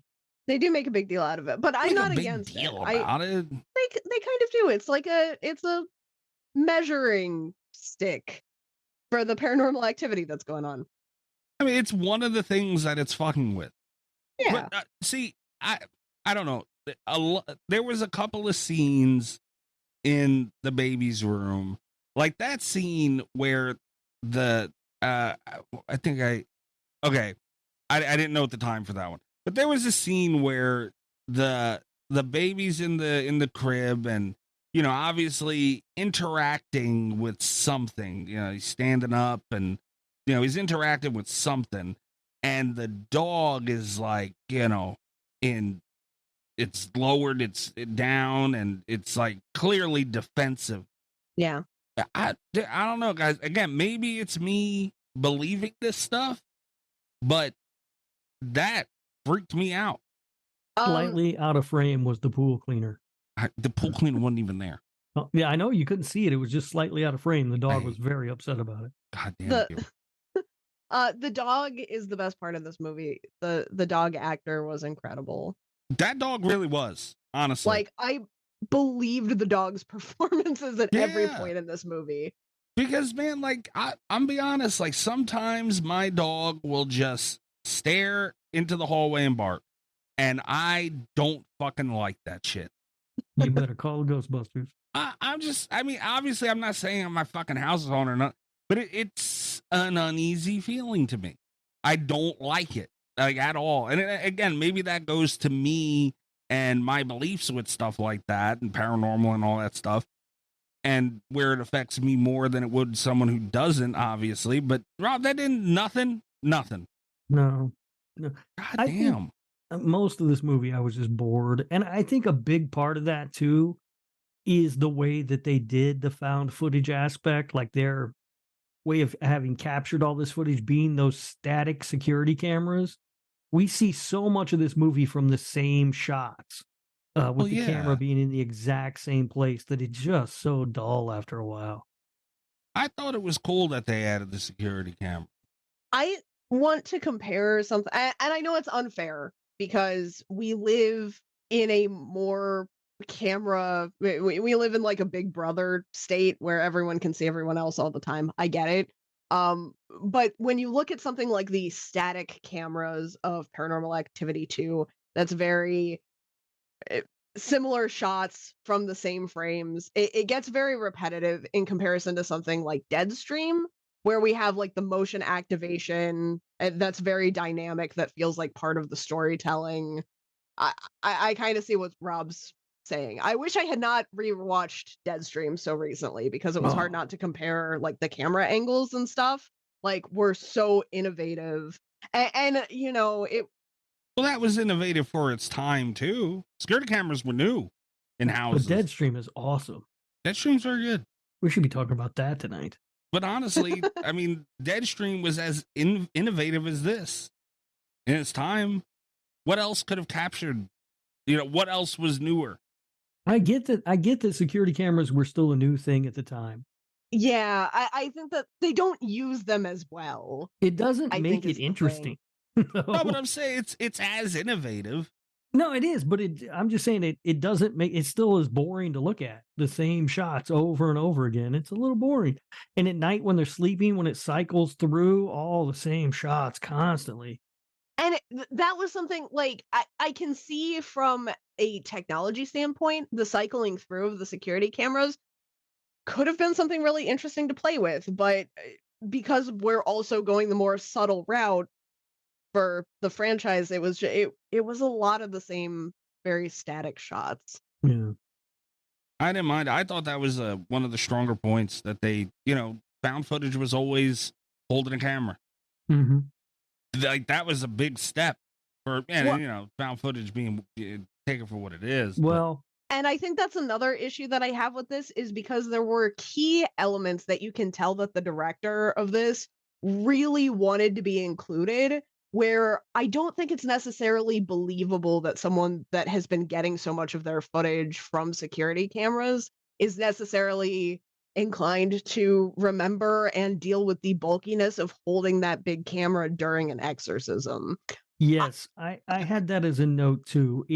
Towards, I would say, the last 15 to 20 minutes of this movie, it switches to where we're not really getting security camera footage anymore. Now we've got a handheld camera, and it falls prey to that problem that I have with a lot of found footage movies, which is, why are they filming this?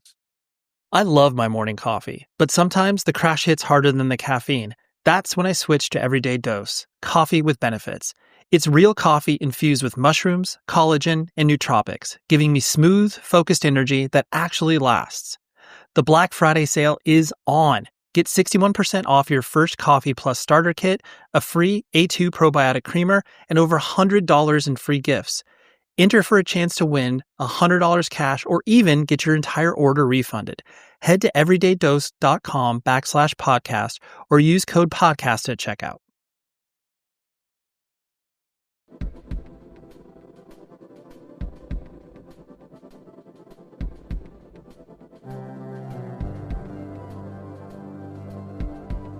and see what I would have loved to see, what I do think would have made this very innovative, because we've seen, we hear, I guess, in exorcism movies, we usually don't see it, that exorcisms can take a very long time. What I would have loved to see is that still like cycling rotation, where we're seeing something new and different happening in the exorcism every time the footage is spliced back together, because we're missing these big gaps of the process. Like, that would have been innovative to me. It would have solved the suspension of disbelief as to why the camera is there. It would have played with the environment that they set up, and they didn't do it. Like, they kind of fell back onto the tried and true handheld camera method after teasing something more cutting edge. Yeah, they should have did it in a different spot of the house, because then you can get, at least use the security camera to, capture that. There are just like little things like that where it's like you can tell that they were excited about the new tech, but I never felt like it was utilized to its fullest potential in this. I felt like they just wanted to do a second Paranormal Activity. And this feels very much like the definition of a cash grab movie to me. I don't know about that. I mean, like they told a whole story. They clearly were looking to continue, and the third one's arguably the best in the franchise. I do think the second one's better than the first one too, personally. I don't see how you could possibly think that. I do. And don't get me wrong, it's not by much. I like the element of the dog, because that's like a, I don't know how to explain, like an EMF detector. It's like, well, wait a minute, something's going on. And it was just, they had different levels of shit where, the baby interacting too is nice, because you have a character and they have to act a certain way based on, whatever the fuck. But the baby just does what it does because, it doesn't fucking know. And it's like, it's like a confirmation that something's there without never necessarily really having to do anything. Like I mentioned that scene with the kid and the baby, and, they did something without doing anything. And, that's an element you can't have in the first one, because that shit was really just used with shots at the open door in the first one. I feel like they did a whole lot of nothing across both movies. You son of a bitch. I will agree with you, Mikey. I've only seen the third one once, and that was when it was new, and I liked it. I do believe the third one is the best in the franchise, although upon a rewatch, who knows? I'm sure we'll get there at some point. We sure will. There are more shark movies to come. Yeah, exactly. Another thing I will say about this one, I do feel like there was less time spent doing absolutely nothing. Like it gets where it's going faster. The one thing that I had, because everyone talks about the scene in Paranormal Activity where the Ouija board just fucking catches fire, and that felt to me kind of cheesy, like just because we'd had this kind of gradual amping up, and then the fire felt like kind of a huge step, and then things escalated erratically from there. Paranormal Activity 2, I feel like, and again, part of it's the pool cleaner, I hate to say, but like we have a better measurement of like the family's reactions to the goings on. It made it feel like the activities that we're getting were ramping up at a more consistent rate. We could feel that sense of the demon gathering energy and getting stronger as the movie progressed. That was something I did really appreciate about Paranormal Activity 2, that it improved upon. Like, that was good. Well, the scene with the Ouija board in this one's a lot funnier. It's a lot funnier. Yeah, that I laughed out loud at that. That was a good time. Yeah, always fun when you can include a Ouija board. I never met a Ouija board. All right, well, do you guys have anything else you want to mention? I don't think what? I wanted to say that my favorite character in this movie was Martine. I don't know if anybody else felt that way or not. Absolutely. But I wish we had gotten more scenes with Martine. And I hate that we get more scenes of the dad that fired Martine mansplaining to us what Martine told him. Like, I just bring Martine back. Yeah, but you have to fire her if she's sacrificing goats out by the pool. Unbelievable. Well, I mean, if a goat was sacrificed, that's calls to get rid of somebody. Yeah. The only other thing I wanted to mention was the most unbelievable thing in this movie was how helpful that teenage daughter was. That was a very calm and That's collected true. teenage daughter. Yeah, I've noticed that's something that happens in a lot of movies too. We certainly have a fair share of movies where teenagers are a pain in the ass, but there are a lot of movies where teenagers are very helpful and cooperative. That's bullshit. And as a parent of a teenager, I can tell you that shit ain't true at all. That is so unrealistic. Mikey, maybe you can shine light on this. Our daughter's more cooperative than. Fuck no. No, absolutely not. She didn't leave one light on. That movie was not realistic in that sense. I'll give it that. She turned off every light in the room she left. That was bullshit. She did slam that door though. She slammed the fuck out of that door. Ooh. But we all agree best actor in the film was the pool cleaner. Dog. The dog. That dog was good. Yeah, that dog got nothing And on then that pool cleaner. Martine, and then the pool cleaner. But I did have two other things to bring up, and I guess it's more on the I don't know. It's I guess it's a stronger end of their effects for a movie like this. The cabinet scene in the kitchen and her being dragged were really like, you know, and again, this is a very subtle movie, so effects the term stronger effects is a baseline for this movie / franchise. But you know, I thought those were fucking great. Her being dragged, I thought looked cool. It was I feel very like seamless. They got away with maybe were able to get away with it fairly easily because of like the grainy footage type that it was. It was a looked cool good. shot. Yeah. Yeah. The cabinet. I think the cool too, shots. Yeah, the cabinet thing too. Yeah, that's easy to do though. Easy. It is. Yeah, but to rig those cabinets up to open up like that. Yeah, that's not a difficult effect. But the intelligence to use it that way. I mean, I will say the cool Didn't they kinda moments steal from that from The Paranormal Sixth Activity Sense? too. They did, but it's I don't fine. remember much from The Sixth Sense. I don't know. The cool moments in this movie look better than the quote unquote cool moments from the last movie. It's a point in the sequel's favor. yeah, I guess they did do that same thing at the end with Katie coming towards the camera though. Oh man, the ending of this was so good though. I mean, and again, maybe I liked the first movie, so the tie around was kind of cool to me. But you know, like it was just it gave the demon like just like such a sense of purpose. You know, like she just marched in there, boom, neck twist, like just no bullshit. And you know, that sense of like a senseless evil is that's dark to me. I do have one other thing to because there are things against it. There are things for it just in relation to the first one. I think you're going to notice a pretty significant drop in score, and I just want to come out ahead of this. There was one thing that drove me crazy about this movie, and like with the characters and stuff, I got frustrated and I got mad, but I got just as mad at Mika in the first one. These movies were pretty neck and neck, except for one thing about Paranormal Activity 2 that it's unforgivable to me. I had to stop at the 40-minute mark and go take headache medicine because the sound editing in this actually made my brain hurt. Like there are a few sounds that I just cannot stand. One, and they all are so hyper specific that the chance of running into all three of them in a fucking movie, if there had been nail clippings, I would have been 4 for 4.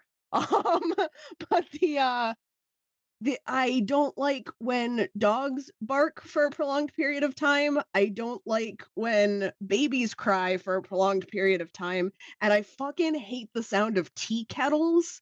And I wanted to die at like near the halfway point of this film. I felt personally targeted. It hurt my head. There were a lot of those kind of things, yeah. The shots were so long, you know, which I understand to an extent because the whole movie is based off of long shots. But man, I sure did have to listen to a whole bunch of it, and I didn't like it. And I would never stare at a tea kettle that was going off. I would shut it the fuck off. Like, well, I mean, if what just happened in that room That tea kettle could have burned that house down because I need a new one anyway. I would have never went back in there to shut it off. Then I would have been out of the house. I'm not going to listen to the fucking tea kettle either way. I didn't see the big deal. It was just the wind. Oh my God. Yeah, so I did knock an entire point off of this movie for making me take headache stuff. Fair. Because I felt fine when I sat down. And I never noticed it. Oh. All right. Reviews and facts and stuff. Let's release the Kraken. Facts. That's what we need. We need to release the Kraken button. Paranormal Activity 2. Oh, the other thing that I wanted to bring up, and I wanted to put it right here with the reviews and ratings and stuff, because I was trying to be very fair to this movie when I sat down, and because I knew I was going to knock a full point off for the headache, I asked some friends, I asked around if anyone had any things that they really liked to say, that they liked about this movie that they would want to share on the podcast. Unanimously, this is everyone's least favorite out of everyone I know that's seen it. This is their lowest point, except for I have one friend who said that it is her glowing defense of Paranormal Activity 2 is that it is better than Ghost Dimension. So, oh we God, haven't everything's seen Ghost better than Dimension that. yet. I don't know what that means, but I thought you might. Well, there's no pool appreciate cleaner in that. Ghost Dimension. God damn it, Rob. I don't know how close they get to a sex tape there, but there's no pool cleaner. I can tell you that. Bitch. Ain't no sex did tape in not it either. Pull well with Friends of Cat. It also didn't pull great with the general audiences or critics. The critics scored it slightly higher at 57% on Rotten Tomatoes. The audience score gave it 48%. So this is a drop off from the first one. IMDb has it at 5.7 out of 10. God damn. Yeah, this one's not well liked online. Our first review. This is one of my. I just had to pull it for the title. It is 1 out of 10 stars. So bad that I cannot contain any spoilers, at which point you then have to open up the review because warning contains spoilers. God damn. I liked the irony of that review. Yes. The second one that I pulled just for title alone, 1 out of 10 stars, Paranormal Activity. Oh, what the hell? I don't like that. And also that comes from IMDb user The Bog of Eternal Stench. So we have a Labyrinth fan. Jesus Christ. Wow. So the two actual reviews that I pulled for this, one good review, one bad review. We're not going to play guessing games for this one because they don't have, they did not rate these. This is just based off of vibes. One good vibe, one bad vibe. We start with great, scary fun. The audience jumped and begged for it to be less scary. A really fun night out that must be seen in a cinema. Otherwise, you're just a big scaredy cat. I purposely avoided trailers because I didn't want any of the story stuff spoiled, and I can safely say I was not disappointed. Top-notch acting, especially the younger sister. I hope we see more of her on the big screen in the future. The original is better, but this is a class act 2 with some very spooky moments. One scare in particular is worth the ticket price alone. Go see it. What do you think the one scare is? That is why I wanted to read this one. I would love to know what that one scare was. It has to be the pool cleaner. It's implied in this review, I feel like, that we'll know what scare she's talking about. Mm-hmm. But I don't. So it's in the pool and then it's out of the pool. We understand, Rob. Mikey, do you have a guess as to what the one scare was? I don't know. The cabinet, maybe? Like, I don't know. I guess that was supposed to be a jump scare, right? All right. I don't know. That it might be that because the pool cleaner, even though much more frightening, happens 4 times. And this person says that's one true. Scare. So I don't know. Scare. Yeah. 4 times they did that. 4 times. 5 if you count the one where it was just off screen. That's right. Or if we count the one where it broke into the house and trashed the place. The other review that I pulled, Paranormal Activity, subpar a normal. These people are coming up with terrible Paranormal Inactivity. It's right there. That's not their fucking name.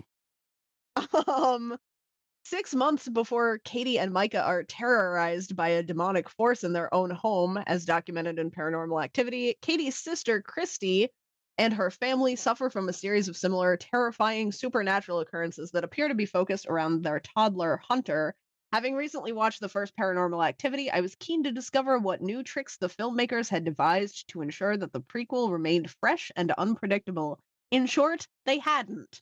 With the exception of some preposterous exposition in an effort to link the plot of Paranormal Activity 2 with the events of the original, the format of this one is virtually identical to the first, only a lot more monotonous. The action consists of spliced together video footage, primarily from the series of security cameras installed in Christie's luxurious home after an apparent break-in, but also from the handheld camera belonging to her teenage daughter. As the supernatural events escalate, Allie desperately tries to convince her skeptical father that something is terribly wrong in their home. For much of Paranormal Activity 2, for much of the time, Paranormal Activity 2 feels like the cinematic equivalent of a Where's Wally book, which... what the hell's that? Yeah. Just had to point that out. Only instead of wasting time searching for a bespectacled man in a stripy outfit, the idea is to try and spot an almost imperceptible movement in an otherwise seemingly static involvement, the most likely result of which will be eye strain rather than abject terror.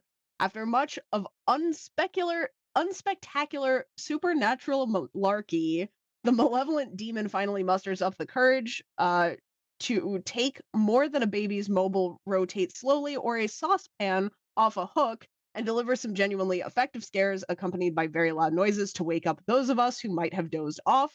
But when all is said and done, the second movie is far too similar to its predecessor to be considered a worthwhile follow-up.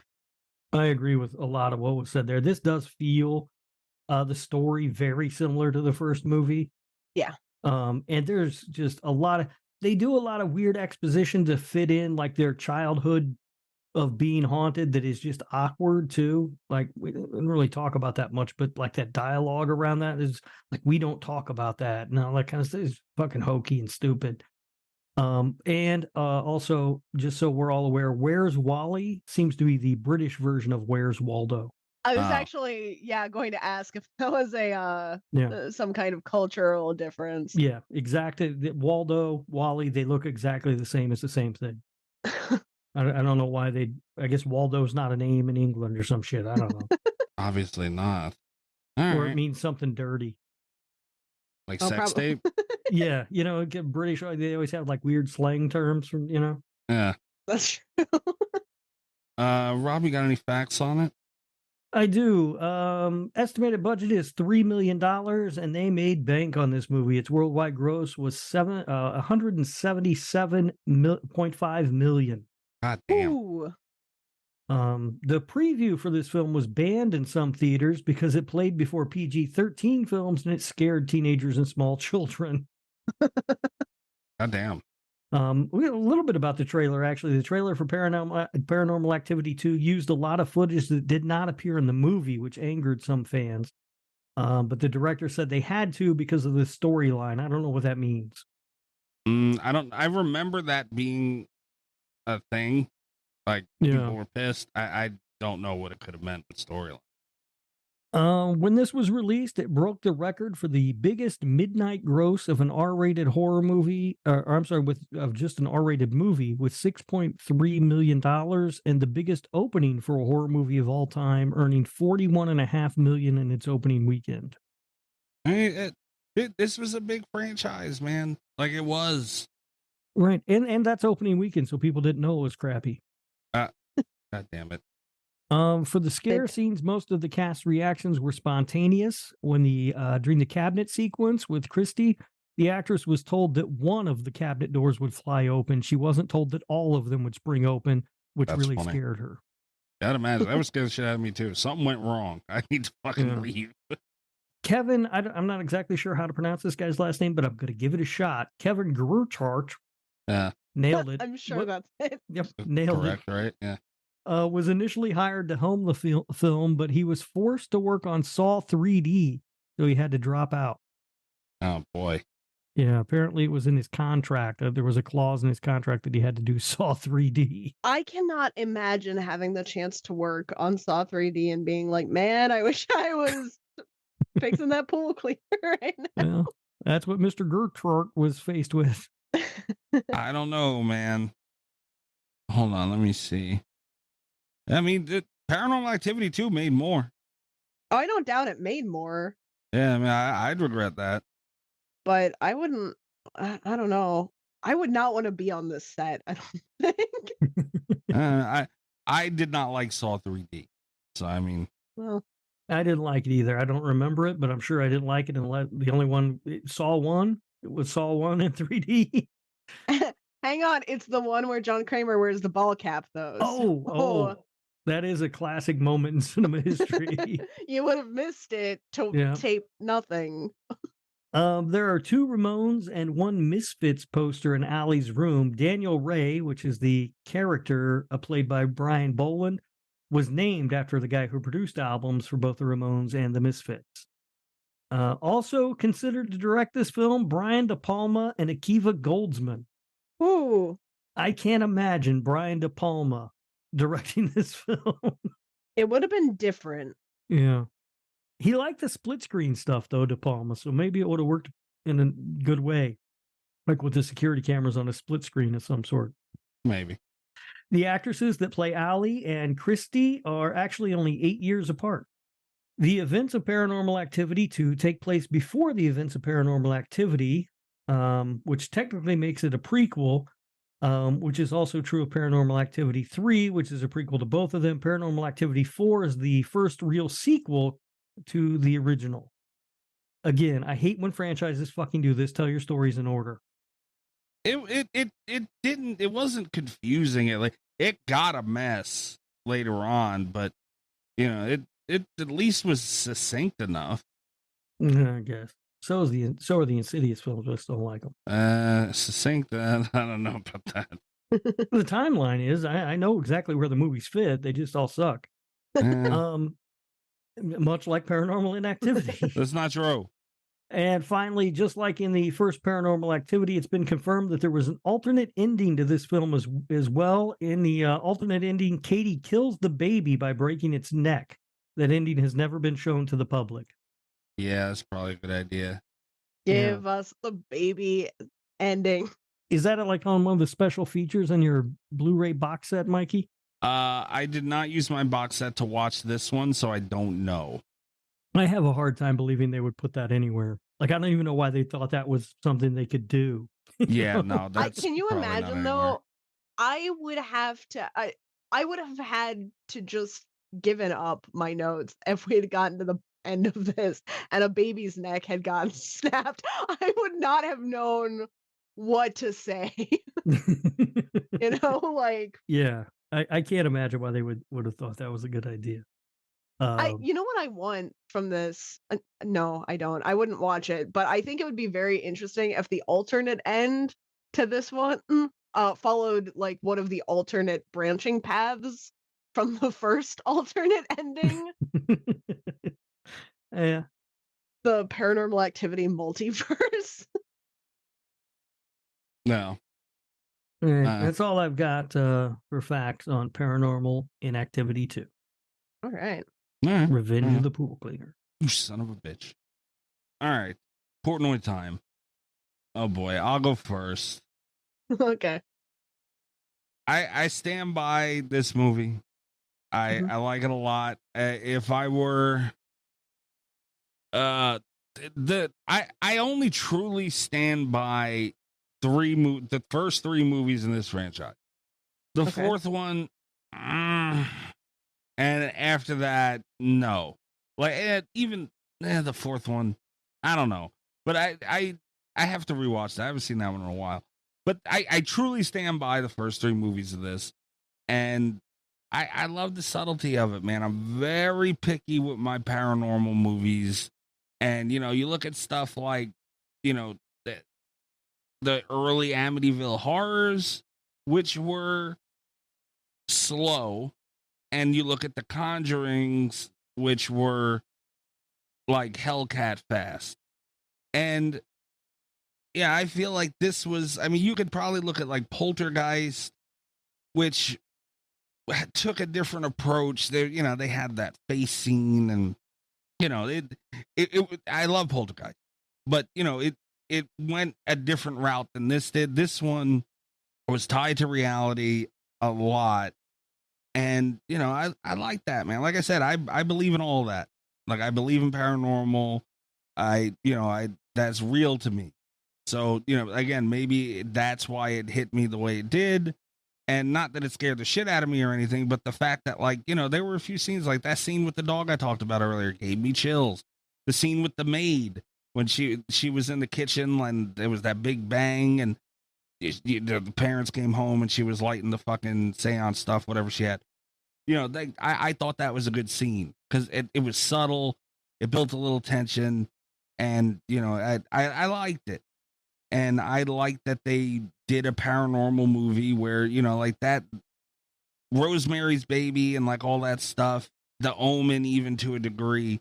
If you could tie something like that to reality, like that The Exorcist was a big deal because of that, that makes it good. Like, if you're going to go the Conjuring route, the Insidious route, that's like, it's like a monster movie. Like, I'm not going to be afraid of it. And, something like this can hit those notes for me, and the subtlety was great. And the story that they told in this was, like the third one fed off of it really well. And this might be this is definitely going to be one of the biggest gaps in our Portnoy's. Oh, yeah.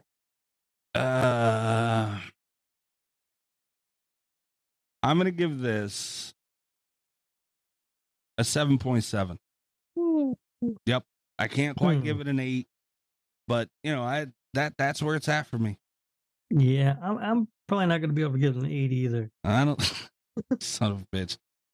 The story to me is very similar to the first movie. It is paced excruciatingly slow, in my opinion. The security cameras with the exact same shots over and over again get repetitive and boring very fast. The only thing that's redeeming about this movie is the fact that it gave us the iconic pool cleaner. Son of a bitch again. Everything else about it is it's like a less effective version of the first movie. And if you recall, I don't remember exactly what, because you didn't give me access to the spreadsheet like you said you did. But I gave the first movie a fairly decent Portnoy. Yeah. If I'm not mistaken. Let me see. This one does not get a fairly decent Portnoy. It's much worse. This one is a 3.1. 3.1. Mm-hmm. You gave the original a 5.9. That is I forgot about that. I told you I was fair. I'm always fair to these movies, Mikey. That one doesn't feel fair. God damn. This one also brought us right up to the edge of the sex tape and then cut it off, and that's very annoying. Very annoying. It did have Release the Kraken. Yeah, they banged it out in that tub after they turned the camera off, which is just, come on. They didn't bang it out in that tub. Oh, I bet they did. I bet they did. God damn it. She said she wanted to be really smashed. Realistic Paranormal Activity movie. She just would have had some kind of infection from banging it out in the tub. Yeah, All right, Kat, what about you?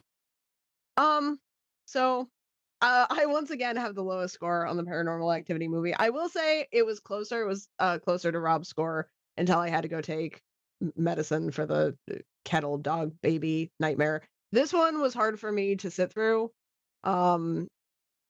It was close. I appreciate the things that it did.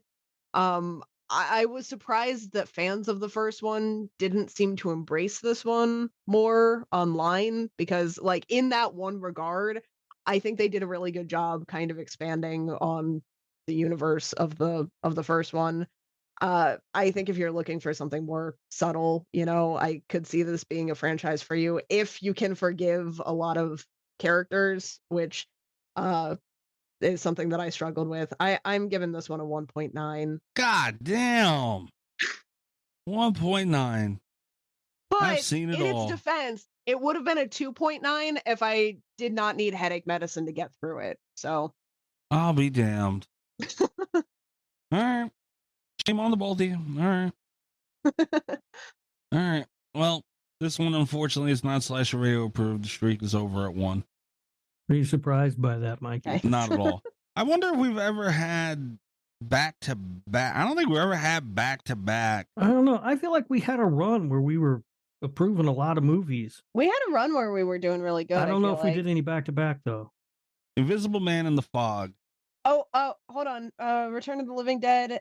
Oh, no. Hold on. Yeah, let me look at this. Oh, wait. You can get the spreadsheet. You I just don't have know how it. to- I don't have access to the spreadsheet. Oh my God, I'll give it to you again. Yeah, Terrifier, Scream 2. Oh, Benny Loves You didn't make it. Oh, no. How did Benny Love You not make it? It was just short. Oh, I'll be a son of a bitch. It sure didn't. We might have to go back and redo that one. There is something wrong there. I've rewatched it several times. I gave it a 7.4. Does it get better on the rewatch? It's still great. Yeah. Shit. That's an error. All right, so it's happened a couple times. Return of the Living Dead and X. Okay, it's happened a few times. Didn't happen today. It did not happen today. Did not happen today. Follow the show at Slasher Radio. Patreon.com/Slasher Radio. Here's starting as low as $3 a month. You can participate in a free trial. Get it 7 days free, and you can check it out. I think that's really it. 300th episode coming up, as we mentioned earlier in the show. We give our top 100 horror movie rankings each. That should be interesting. You can follow me at Mikey's Dead. You can check out Cult FM, the other show that I do with Allie. By the time you're listening to this, our latest episode's out. We had a director of the Blair Witch Project, Eduardo Sanchez, on. That was a very interesting conversation. You can listen to that anywhere you're listening to this. And that's it. Rob, what about you? Did you fight with Eduardo Sanchez? No, he was very nice to me. Man was a gentleman. Well, you're getting very competitive with Damien Maffei last time he was on, so. He was kind of competitive with me. I don't know. You can find me on X at Radio Rob 123. I'm also using Blue Sky a lot more because X sucks. Radio Rob 123 there as well. And you can listen to the other show that I do with Kat, the Nick Effin' Woo Cage Cast, which can be found wherever you're listening to Slasher Radio. You can find me on Twitter because I won't call it the other thing. cat_velour, VOLEUR. You can also find me on Blue Sky and Instagram and wherever at catvelour, no underscore. Check out my website, catvelour.com. Buy my book so I can, spend it on ridiculous things like Saw musicals. All right, guys. We'll be back next week. Good night from Slasher Radio. And don't forget to lock up your pool cleaners. You dirty bastard, you. Enough. All the best of Slasher Radio podcast.